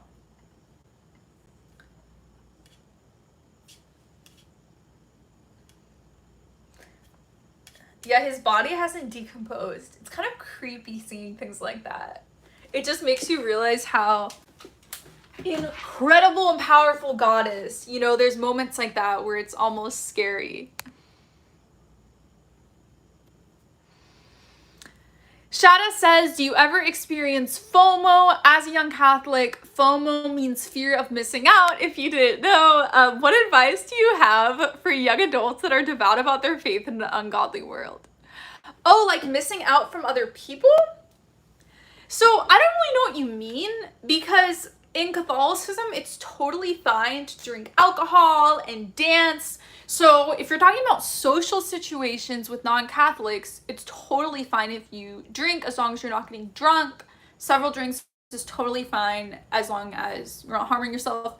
So music, dancing, nothing's wrong with that. So I don't understand when you're missing out hooking up with people. Like, what is fun about that? Like, the momentary pleasure of an orgasm. Seriously? Like, I'd rather have a really depth relationship where I connect on such an amazing level emotionally with my significant other. So I don't know, what are you specifically upset about?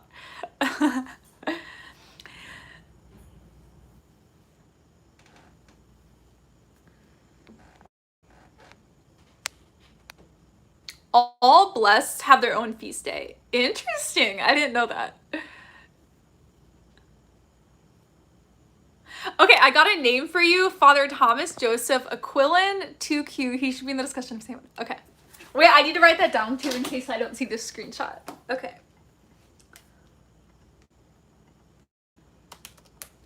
Okay, let's see. Father Thomas Joseph.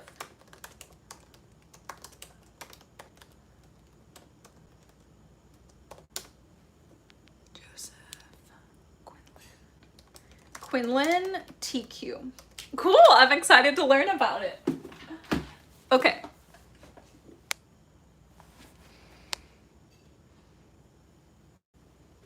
Nat says, I think it's pretty wild that we are soon going to have a millennial saint. Carlo was actually born 9 days before me, and for some reason that gives me some hope for my generation. Oh, yeah, it's so cool. Sky says, hi, I love your shirt. Thank you. It's actually a dress. It has a lot of flowers on it. I love it so much. Diana says, favorite TV show, what are you currently watching? So I love this documentary series called Our Planet. It's produced by BBC. It just goes and shows you animals in the wild. So there's like a jungle one, a rainforest episode, ocean episode, safari episode. They just amazing quality. They capture all this content of the animals. It was like one of the most expensive productions ever to make. So they even talk about plants and everything. And then they talk about the environmental impacts of global warming and like animals going extinct and like how to reverse that and everything. So absolutely love it. I don't really like regular TV shows and movies. I really like documentaries. Ava says, I'm so excited for Blessed Carlos too. I remember first hearing about him last October. I hope there's a Gen Z saint soon. Yeah! It's so interesting that like millennials are even old now. Because I think the youngest millennial, I'm 27, 25 is the youngest millennial. Okay.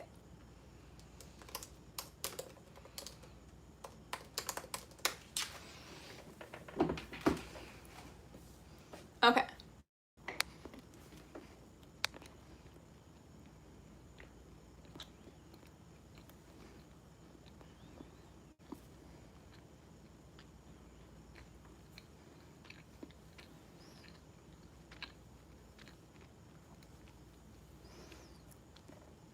What do Catholics think about Mormons?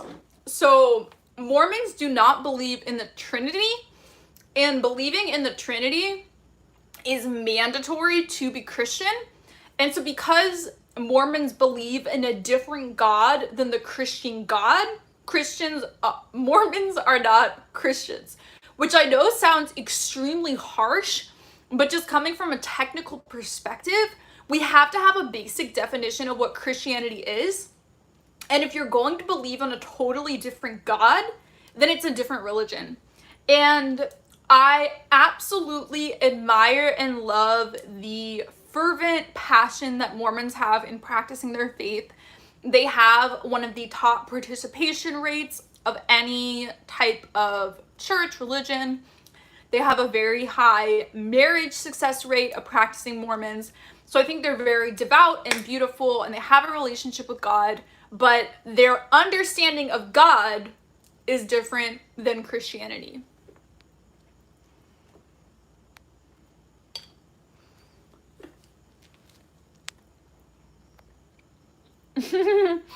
Diana, join Catholic TikTok. We need more logical, loving, chill people. Is it bad there too? I thought TikTok, everyone was so sweet on it.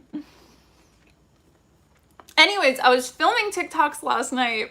So I have a TikTok, LizziesAnswers. I only have one video on there, but there is going to be more content coming. What are you eating? Just bread. Was that a cookie? It's pumpernickel bread. I'm super hungry. I'm gonna eat after the live stream. My fiance was talking to me today. I was talking about how much I like that we both love eating bread. And he was like, some of the best self-control you ever had in our relationship is when one of his friends was talking about how they're on a low-carb diet and I didn't say anything about it. Because I would want to like fire back and explain why they're wrong, but I didn't for his friend. 5K Dragon. If you ever film TikToks, you should also put them on YouTube because I don't have TikTok and I want to see what you do. I think they have YouTube Reels, so I could do YouTube Reels, but I don't really want to upload it as like an entire video. I'm going to put them on Instagram too. So just go on Instagram.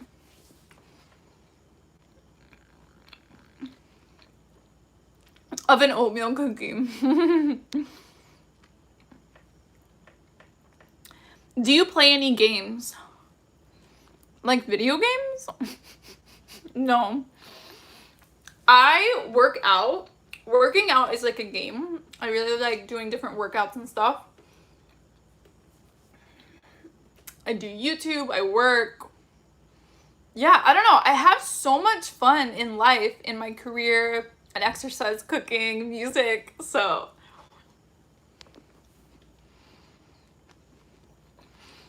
5K Dragon. I gotta get Instagram then. I only have YouTube right now.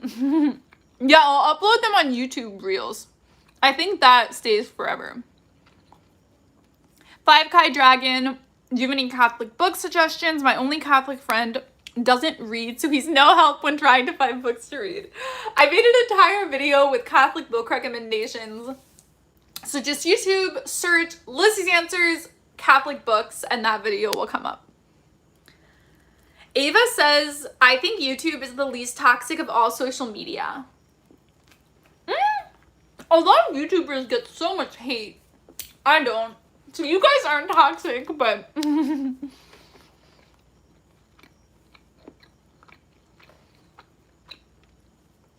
Thomas says, I like your videos even though I'm not Catholic. I like to study other views. There are so many non-Catholics who watch my channel. People of all religions, atheists even. Some of the atheists in the live streams, I don't know if there's any today, but like really annoy some of you. And it was so funny last live stream.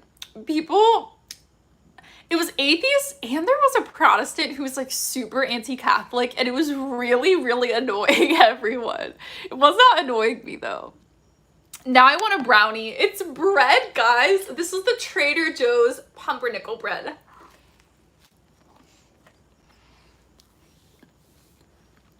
Everyone tell Lizzie she should take a flying lesson. Driving a car, but safer. I have been in so many car accidents. I hate driving. I don't even have a driver's license right now. I never want to drive. I probably will have to in the future if I live in like a more suburban area.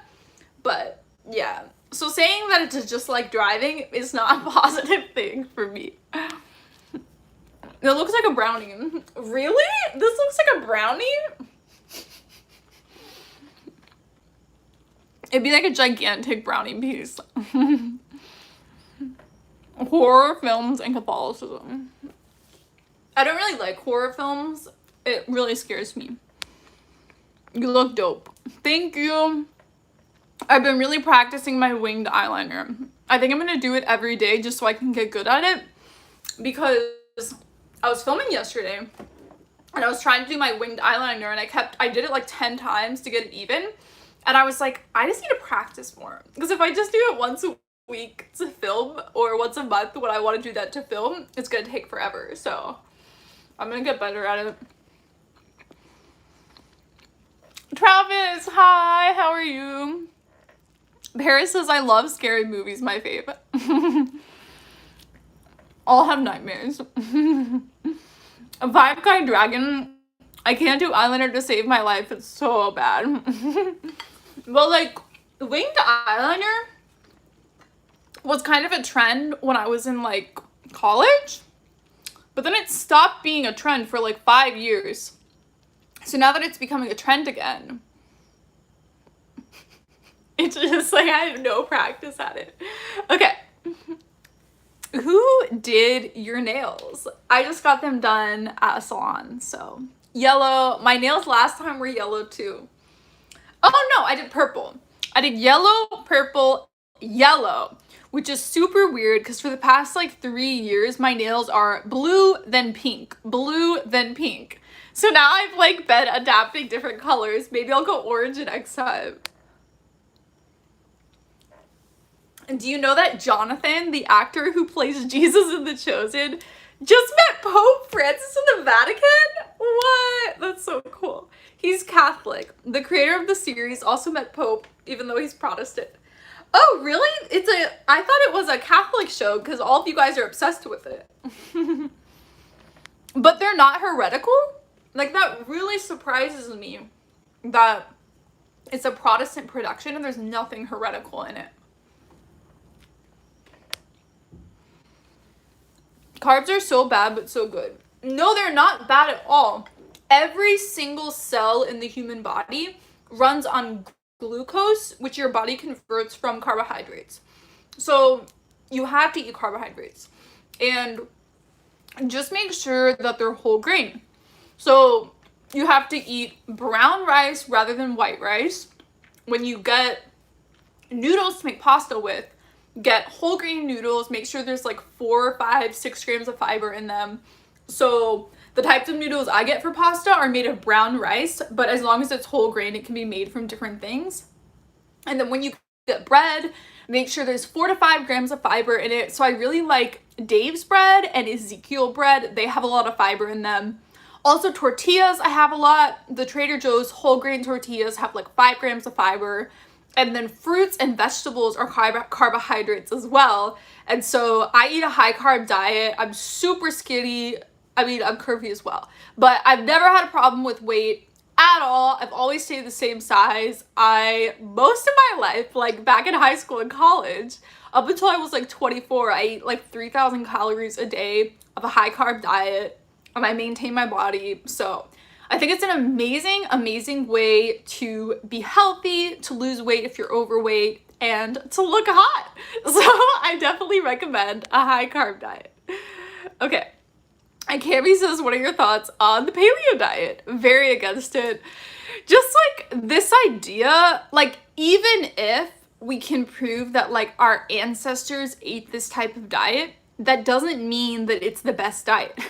Like we've improved so many things through the years. If you use that same logic, like do you want to go back to like medical care that our oldest ancestors used?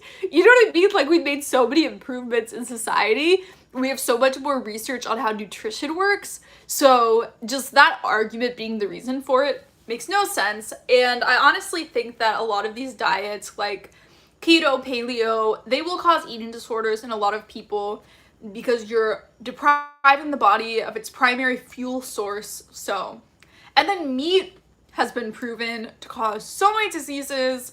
You can literally get rid of things like heart disease, diabetes, prevent stroke, get rid of breast cancer, colon cancer, so many different things if you go vegan. So eating a high meat diet is just horrible for your health. Also, it's horrible for the environment. Animal agriculture, meat production is the #1 cause of global warming.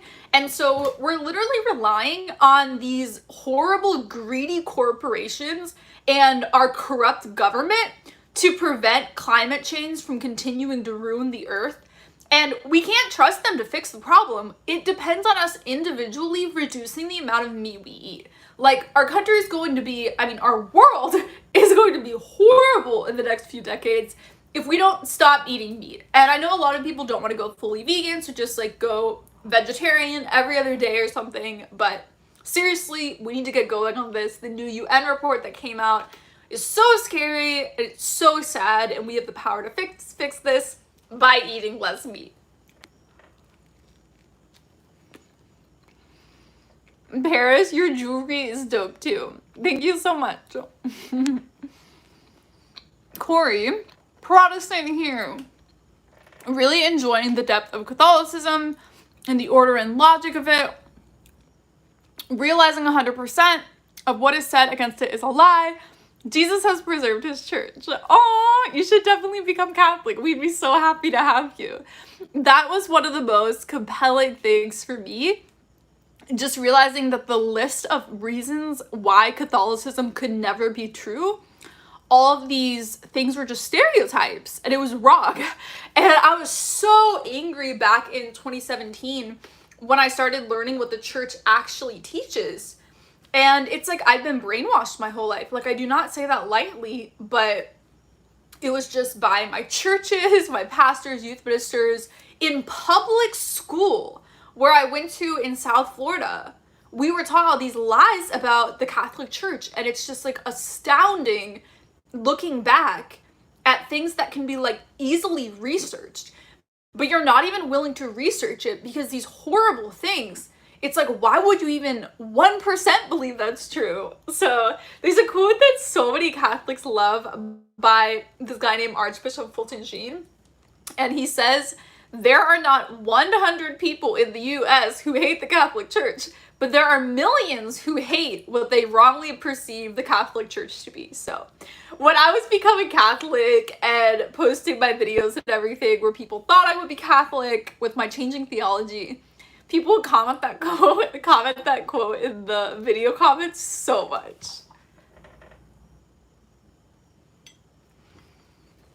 I'm proud that Jonathan is brave in demonstrating his faith. He venerated the body of St. Padre Pio days before going to the Vatican. Aw, he's not afraid of the backlash from some people. That's super sweet. And then it gives courage to everyone else to keep living out their faith when such a public person does that. Ben, that's so sweet. Thank you. Paris says, I'm jealous. I haven't been able to eat. The summer weather makes me lose my appetite. Really? I feel like you should just change what food you're eating then. Are you eating enough fruit? Is that all you're eating? No. It's just a snack. I'm going to make a ton of potatoes. What I do is I get probably like 8 to 10 potatoes, russet potatoes. Do not get non-russet potatoes. What are they called? Like yellow golden potatoes? The little ones, horrible. They do not have much nutritional value at all. So either go with russet potatoes or sweet potatoes. I prefer russet potatoes. They have about equal nutrition. Some of them have like more of certain vitamins and minerals and different, but in general, they're like the same nutritional value, differ a little bit. So what I do with my russet potatoes is I cut them up into like little fries, and then I put them on a pan with tons of olive oil, and then I put chili powder, paprika, turmeric, salt, and pepper, and I mix it all together, cook it in the oven for 25 minutes at 425, take out, stir around, cook for 25 more minutes, and so good.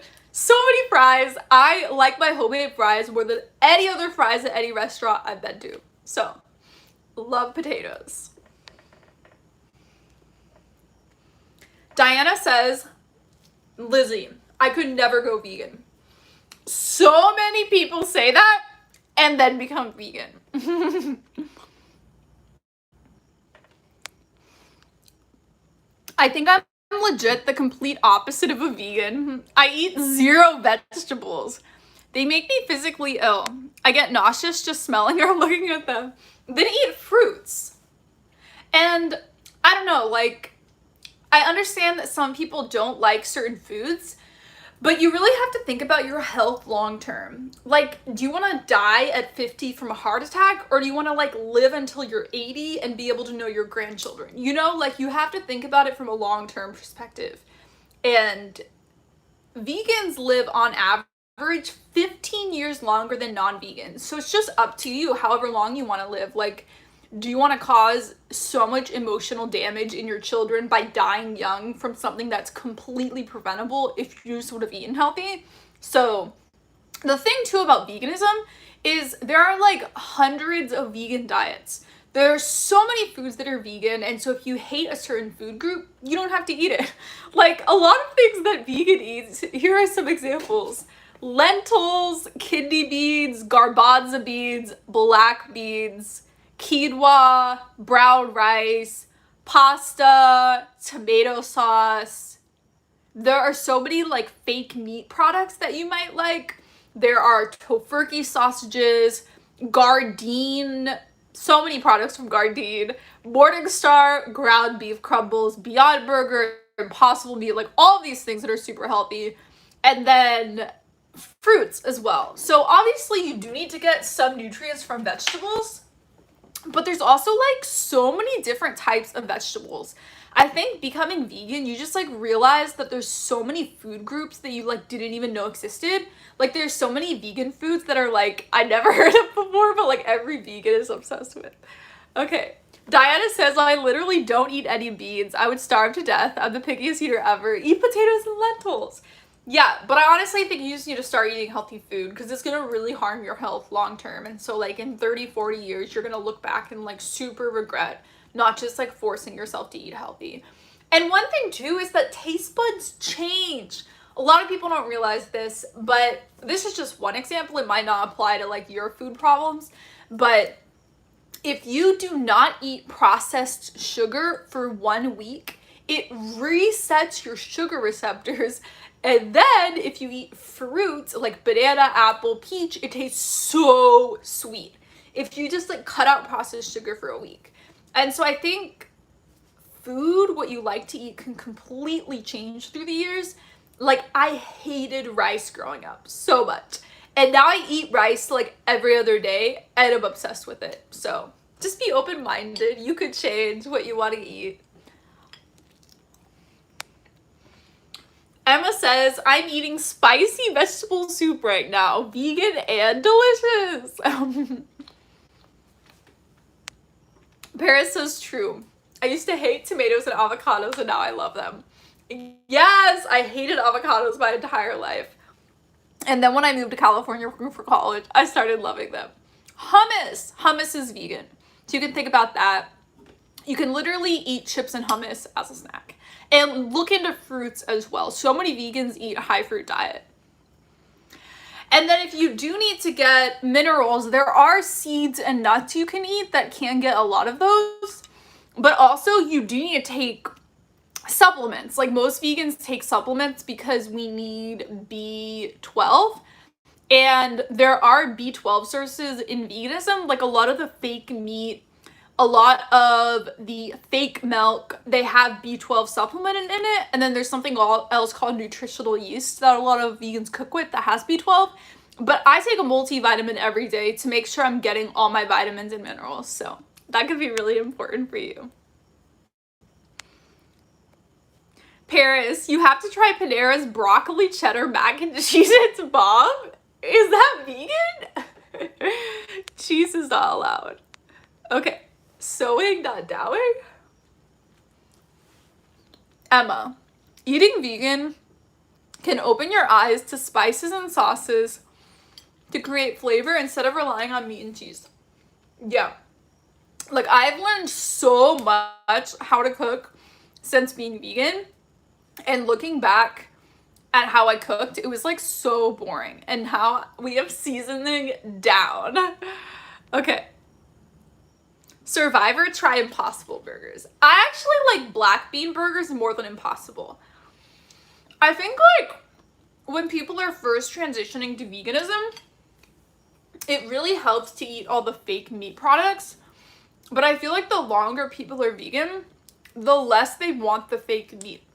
Like, I was reading about Jordan Peterson recently, and him and his daughter, not only are they on the carnivore diet, but they only eat beef, salt, and water. So I was just reading more about the carnivore diet because I was like, why are people into this? So I just wanted to understand it more. I mean, one great reason to understand it more is to convince people to quit the carnivore diet. But I was just like looking at meal plans and what they eat, and it's just like so gross. Like, thinking about eating meat and eggs at every meal, ugh. And they can eat fish too, but I was just like, ugh, I could never do that. So gross. And I think that's being vegan for 6 years. Like, you don't want to eat meat. It just feels gross. But new vegans really like the experience of the fake meat. So, like, Impossible is so close to real meat, but it's like, do I even want that? So that's how you change being vegan for so long.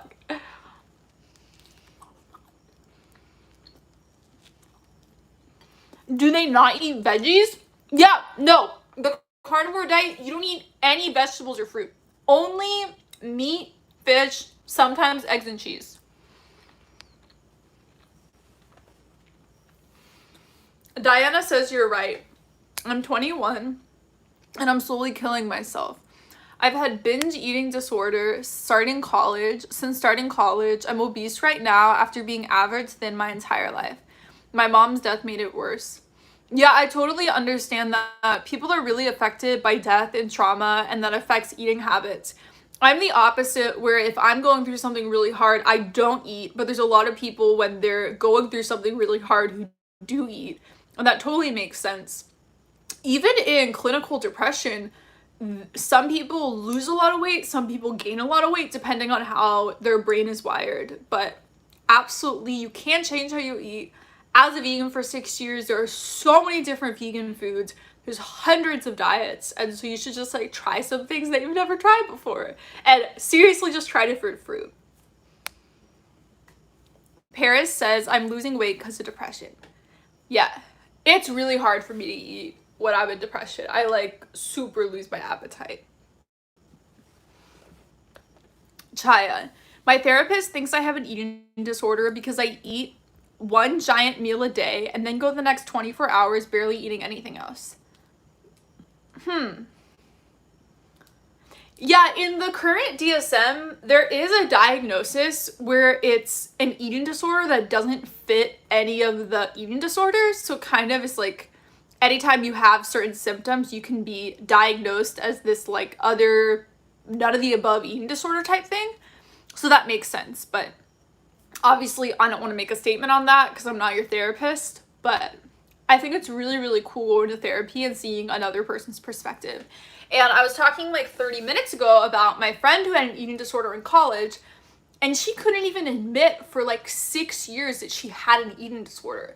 So I think when we're the one going through it and we can't see it from an outside perspective, sometimes it's hard to realize what we're going through.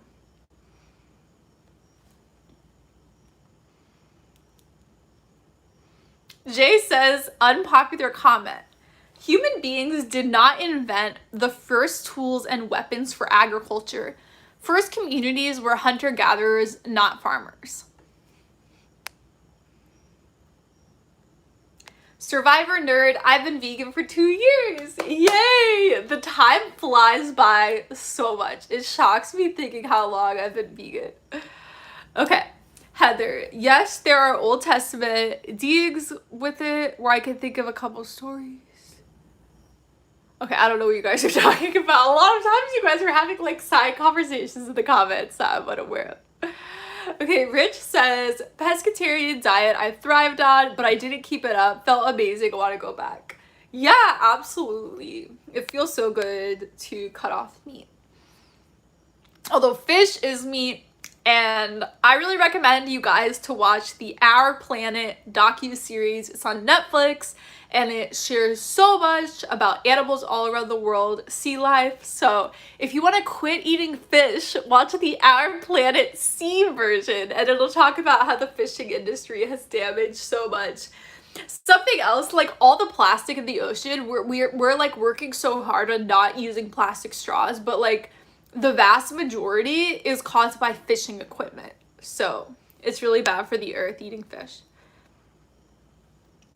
Blanca, have you heard about Shia LaBeouf will play Padre Pio in a movie they will make? Yeah, someone mentioned that an hour ago. It's really cool. I don't know who Shia LaBeouf is, but I think he must be famous.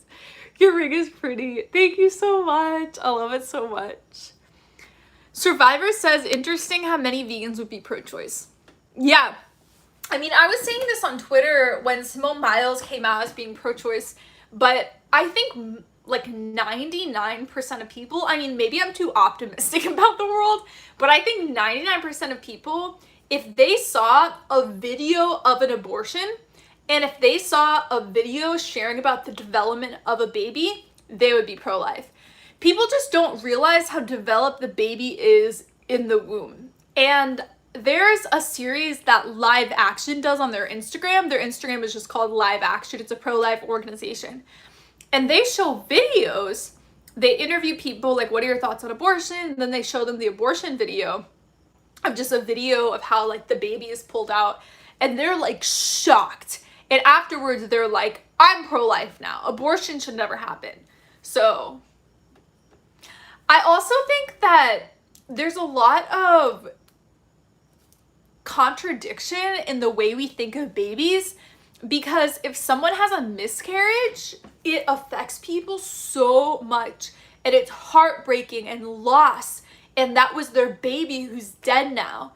And if a woman is in the exact same stage of pregnancy and has an abortion, people don't have that same outcry and empathetic response. So that's always been really, really weird for me. And I personally think that women who have been pro-choice, when they go through pregnancy of a baby who they plan to have, I think it might kind of give them some cognitive dissonance where they want to be pro-life but are scared to have that position because it's so unpopular in our country right now. So yeah, I just think the cognitive dissonance is very interesting because on YouTube and Instagram, so many people I follow have been coming forward about their miscarriage stories. And it's so heartbreaking because they lost that life and they lost their child. And so why in the same stage of pregnancy for an abortion is there not as much devastation and heartbreak? It doesn't make sense. I Fiuck 25, dealing with diabetes and bipolar, but I'm handling it well. Good. I know veganism can reverse type 2 diabetes and make it go away. So consider that if you want to go off medication. Obviously, don't just go off medication. But if you've been vegan for a long period of time, one of my subscribers, just 3 months, and then she was able to go off her medication and it cured her type 2 diabetes. So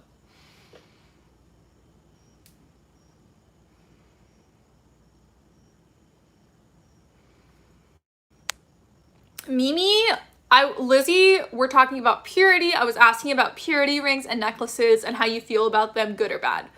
I think it's weird. It very much comes from Protestant purity culture, and I know there are men who have purity rings, but it's very much like forced on women more, which, not women, like girls, young girls. And I don't know, I just think it's weird. I'm not that much of an emotional person in that sense, so for me it's like, what's the point? Like, it's in your head, it's a conviction. So I don't know, like, if that helps you in life and it's important, maybe do that. But for me, it's like what's going on in your heart and your actions and everything. Do you believe that we should all be vegan? Yes, but I think there are some situations, like super 0.01% of people who have some kind of disease where they can't be vegan. So I have a couple examples. One is if you're in a certain stage of ulcerative colitis. So when it's really bad, some people with ulcerative colitis cannot have any fiber. Like, their diet has to be 0 fiber. So that's extremely difficult. Obviously, I'm not a nutritional expert, but I would even want to say impossible on a vegan diet and it's not always for people with ulcerative colitis, but like certain points in the disease. And then also there are some people with like so many allergies. And I'm not talking about people with like 5 allergies. I'm talking about people who have like an underlying illness that makes them allergic to like 50 things. And so they really, really don't have many options of what to eat. And so again, that's like 0.01% of people. I think a lot of people, if they're having an illness or they go on a new vegan diet, they're like, oh, it hurt my illness because they only tried one vegan diet. Veganism is not a diet. There are hundreds of vegan diets, so many different ways to eat as a vegan. So I think some people with certain illnesses, they kind of like give up too soon when veganism isn't working with their underlying illness. So I think people need to do a lot of nutrition research, work with a nutritionist, find out what vegan diet is best. Like, I do high carb vegan, a lot of vegans are high carb, but you can also do high protein, you can do keto vegan. There are certain diseases where keto actually is necessary, like one. So I'm not at all completely against keto, just for like the vast majority of people. So yeah, it's really important to understand that veganism is so many things. I've literally heard so many stories of people who are like, I was sick on my vegan diet, I was so deficient in these things, so I started eating meat again. And it's like, just eat a different vegan diet. There's so many different options, and work with a nutritionist. Okay. Make sure it's a vegan nutritionist though, because there is some like sketchy stuff with how the meat and dairy industry funds some nutrition programs in schools.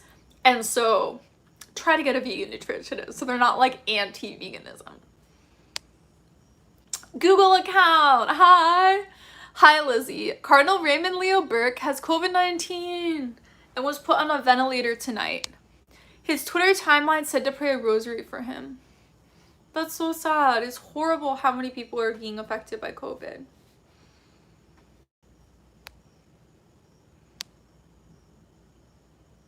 Emma says keto's unhealthy in the long term.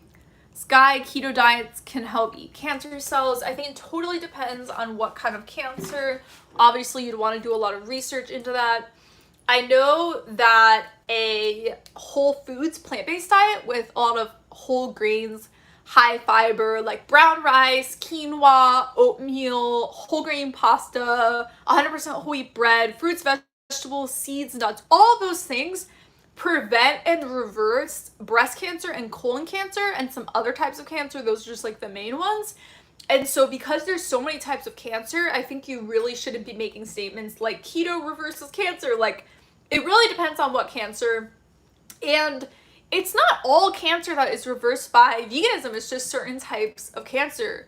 It's like less than 50%, so it doesn't completely get rid of everything. But a lot of diseases are kind of like Western illnesses and are caused by the high meat, high processed food, high saturated fat type diet. Jesus can reverse cancer though. Absolutely. Prayer is so powerful.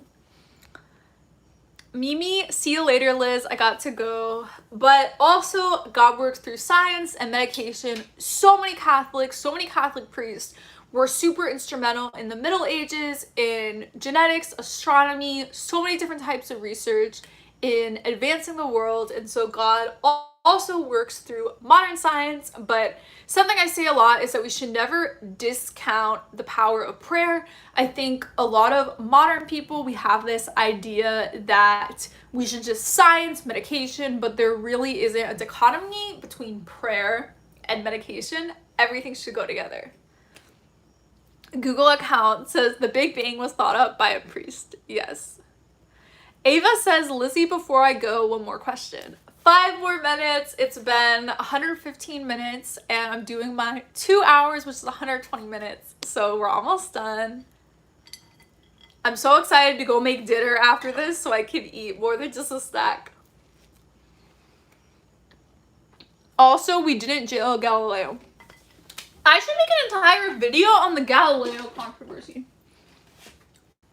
There are so many lies about that taught in public school. It's ridiculous. It's what we were talking about earlier, where in the US, there are so many lies about Catholicism. Cool. I wrote that down in my 2021 video ideas. Okay. Yes, Galileo, do it. Okay. 5K Dragon. I wish I could eat 24/7 without gaining weight. It's so hard to not eat. I'm always hungry. So I eat a high carb diet and I eat whole foods, which means brown rice, whole grain pasta, quinoa, oatmeal, 100% whole wheat bread. So these foods have a lot of fiber in them, and fiber fills up your stomach and makes you feel full.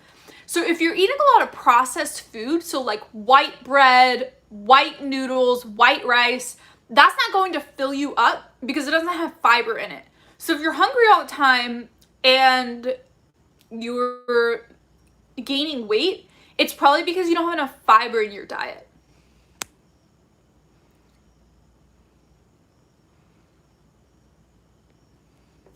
Mimi, one last question, Lizzie. Do you think God is working on ending COVID since a lot of people are praying about it? That's a very, very complicated question with a complicated answer. So I don't think I'm going to answer that.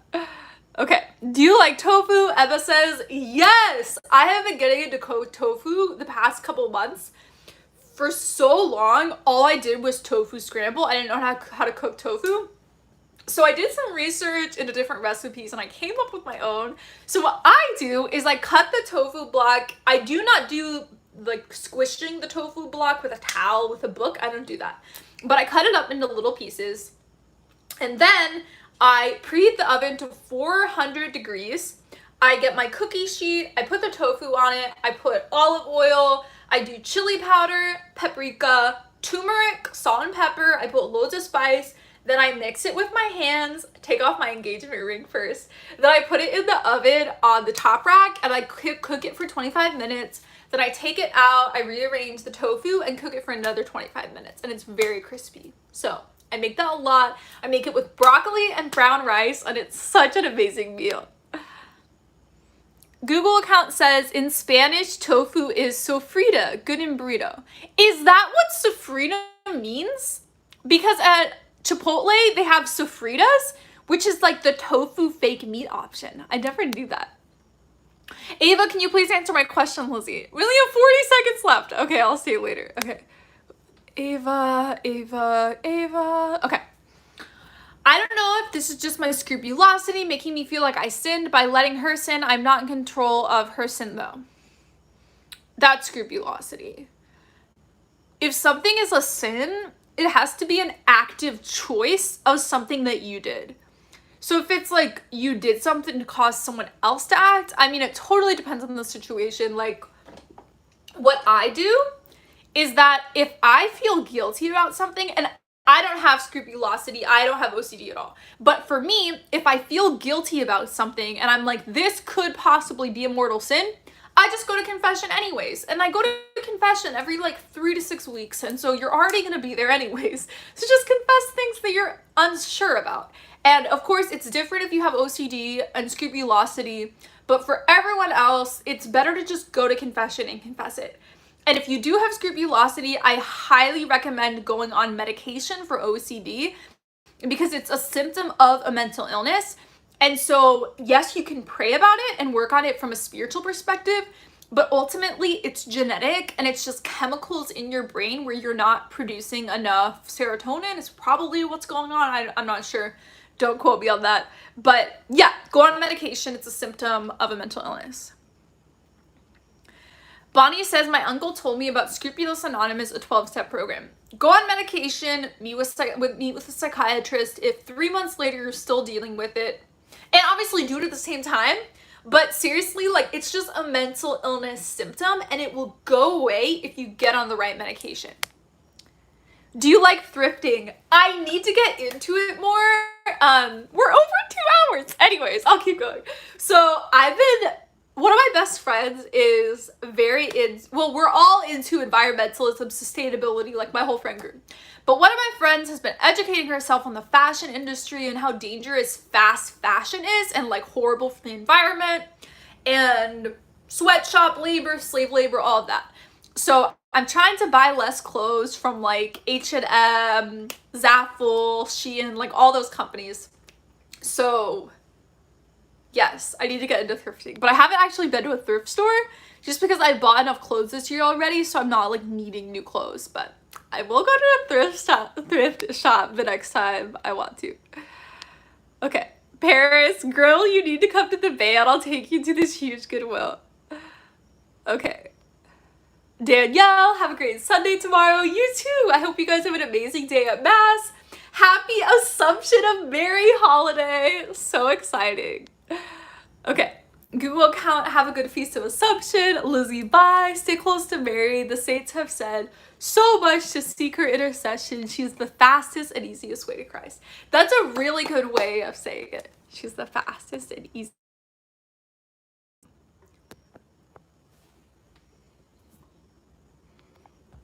I'm trying to screenshot this. Okay. Okay, I'm gonna see if there's any more. Salone, I'm an atheist though. I just joined. Hi! This live stream is going to go up on my YouTube channel so you can watch it from the beginning. We've already been here for over 2 hours.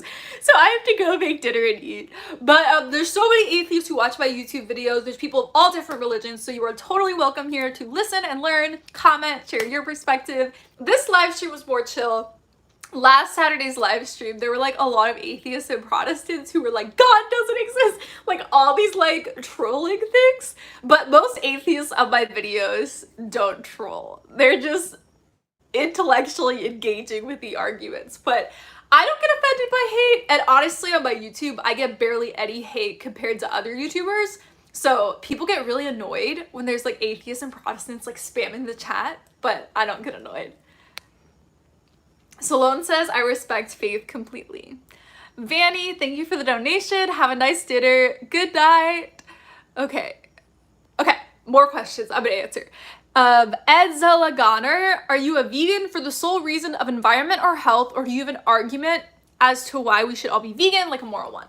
Yes, I hate animal torture, and I've watched a lot of documentaries with footage of what goes on in the factory farms, and over 99% of the meat that's in the supermarkets in the US is from factory farms. The animals are treated horrifically. It's so sad. I have an entire video on, DM me on Twitter or Instagram if you can't find it, but it's like why all Catholics should go vegan. It's from 2018. So just look up Lizzie's Answers. Okay, here's what you do. Look up Lizzie's Answers vegan playlist, and there's a lot of videos on the playlist. The video where I'm wearing a light pink t-shirt that says California on it is the video I'm referring to. But I share like a little bit of the footage in the video and talk about it. But a lot of vegans believe in something called speciesism, which is that animals and humans, there's no difference between us. So I disagree with that because as a Christian, I believe humans are endowed in God's image in a very specific way, different than non-human animals. So for me, if we were all living on farms and the cows and the pigs were treated amazing and they lived outside in the sun and had these beautiful lives, were not separated from their families, I would have a lot less issue of eating meat. I still wouldn't, because I think if you're not willing to kill the animal yourself, you shouldn't pay someone to kill it. That's not ethical. If you wouldn't be willing to kill the animal, you shouldn't pay someone to do it for you. But in the factory farms, the animals literally live in cages. They have no space to move. They have a horrible existence. A lot of times they try to genetically modify their bodies to make like certain muscles bigger so the meat is bigger. And because of that, the animals like cannot stand up and have like so much bone pain. And so it's just, they're trying to make the absolute most money. So that's like the number one reason I'm vegan, because I'm against animal cruelty and animal torture. And one more thing I'll share. So in the egg industry, eggs are like my top most unethical food. They have genetically modified the male chicks and female chicks to be different shades of yellow. So the moment the male chicks hatch, they're coming down on the conveyor belt, and the male chicks are placed down into a garbage disposal type thing, and they are ground to death moments after they're born, all the male chicks. And then in some places, the male chicks are gassed to death. And because the egg industry does not need male chicks, so the moment they're born, ground to death without anesthesia. And that's just how the egg industry is in the country. And so even if you get free-range eggs, free-range chickens, they're not outside. They're in a warehouse. Chicken, chicken, chicken, chicken, chicken. So paying more for free-range eggs, a lot of animal activists have said that it's even worse for the animals being free-range because they'll attack each other. At least in their cage, they're not going to be harmed by other animals. So yeah, free-range is not like outside in the grass with the sun shining. It's like in a dark warehouse. Chicken, chicken, chicken, chicken, chicken. So that's the egg industry. The dairy industry, the female cows are like artificially impregnated with a machine or with like a human like that every year. And then when their baby calves are born, they're immediately torn away from the mother. And this happens every year. Cows are pregnant for, I think it's 283 days. So basically every year they're having a calf, stolen away, and then the majority of calves become veal, which is like super horrible meat because the cows are like forced so close they like can't even move or lay down. And I'm sure most of you know what veal is and everything. So that's the egg, meat, dairy industry. The fish industry is like ruining the oceans because they have these gigantic nets that they'll put underwater. And so they'll catch a lot of dolphins, sharks, whales, all types of animals that they're not even aiming to fish for. And they'll kill all those animals. They'll be like killed in the whole fishing process. And then I also feel a lot of empathy towards fish. What I say when people ask me about like veganism, I'm like, I don't eat anything with a face or a family. So yeah, fish are sentient beings as well. They can feel pain, and we can go on and on, but I have an entire vegan playlist, and then also the environmental effects, meat production, #1 contributor to global warming, upcoming video. And then of course the health benefits are amazing as well. There's a lot of cancer in my family, so it's really important for me to not scar my children in the future and to live as long as possible. On average, vegans live 15 years longer than meat eaters. Vegetarians on average live 7 years longer than meat eaters. So that is my vegan explanation for the day. I'm gonna go and make dinner and eat food. I love you guys so much. This is my live stream time every single Saturday from 8 to 10 Eastern time and 5 to 7 Pacific time. And my new videos are uploaded every Wednesday, 11 a.m. Next video is 9 Catholic saints to pray to. I love you guys so much, and I will see you in my next video or my next live stream. Bye.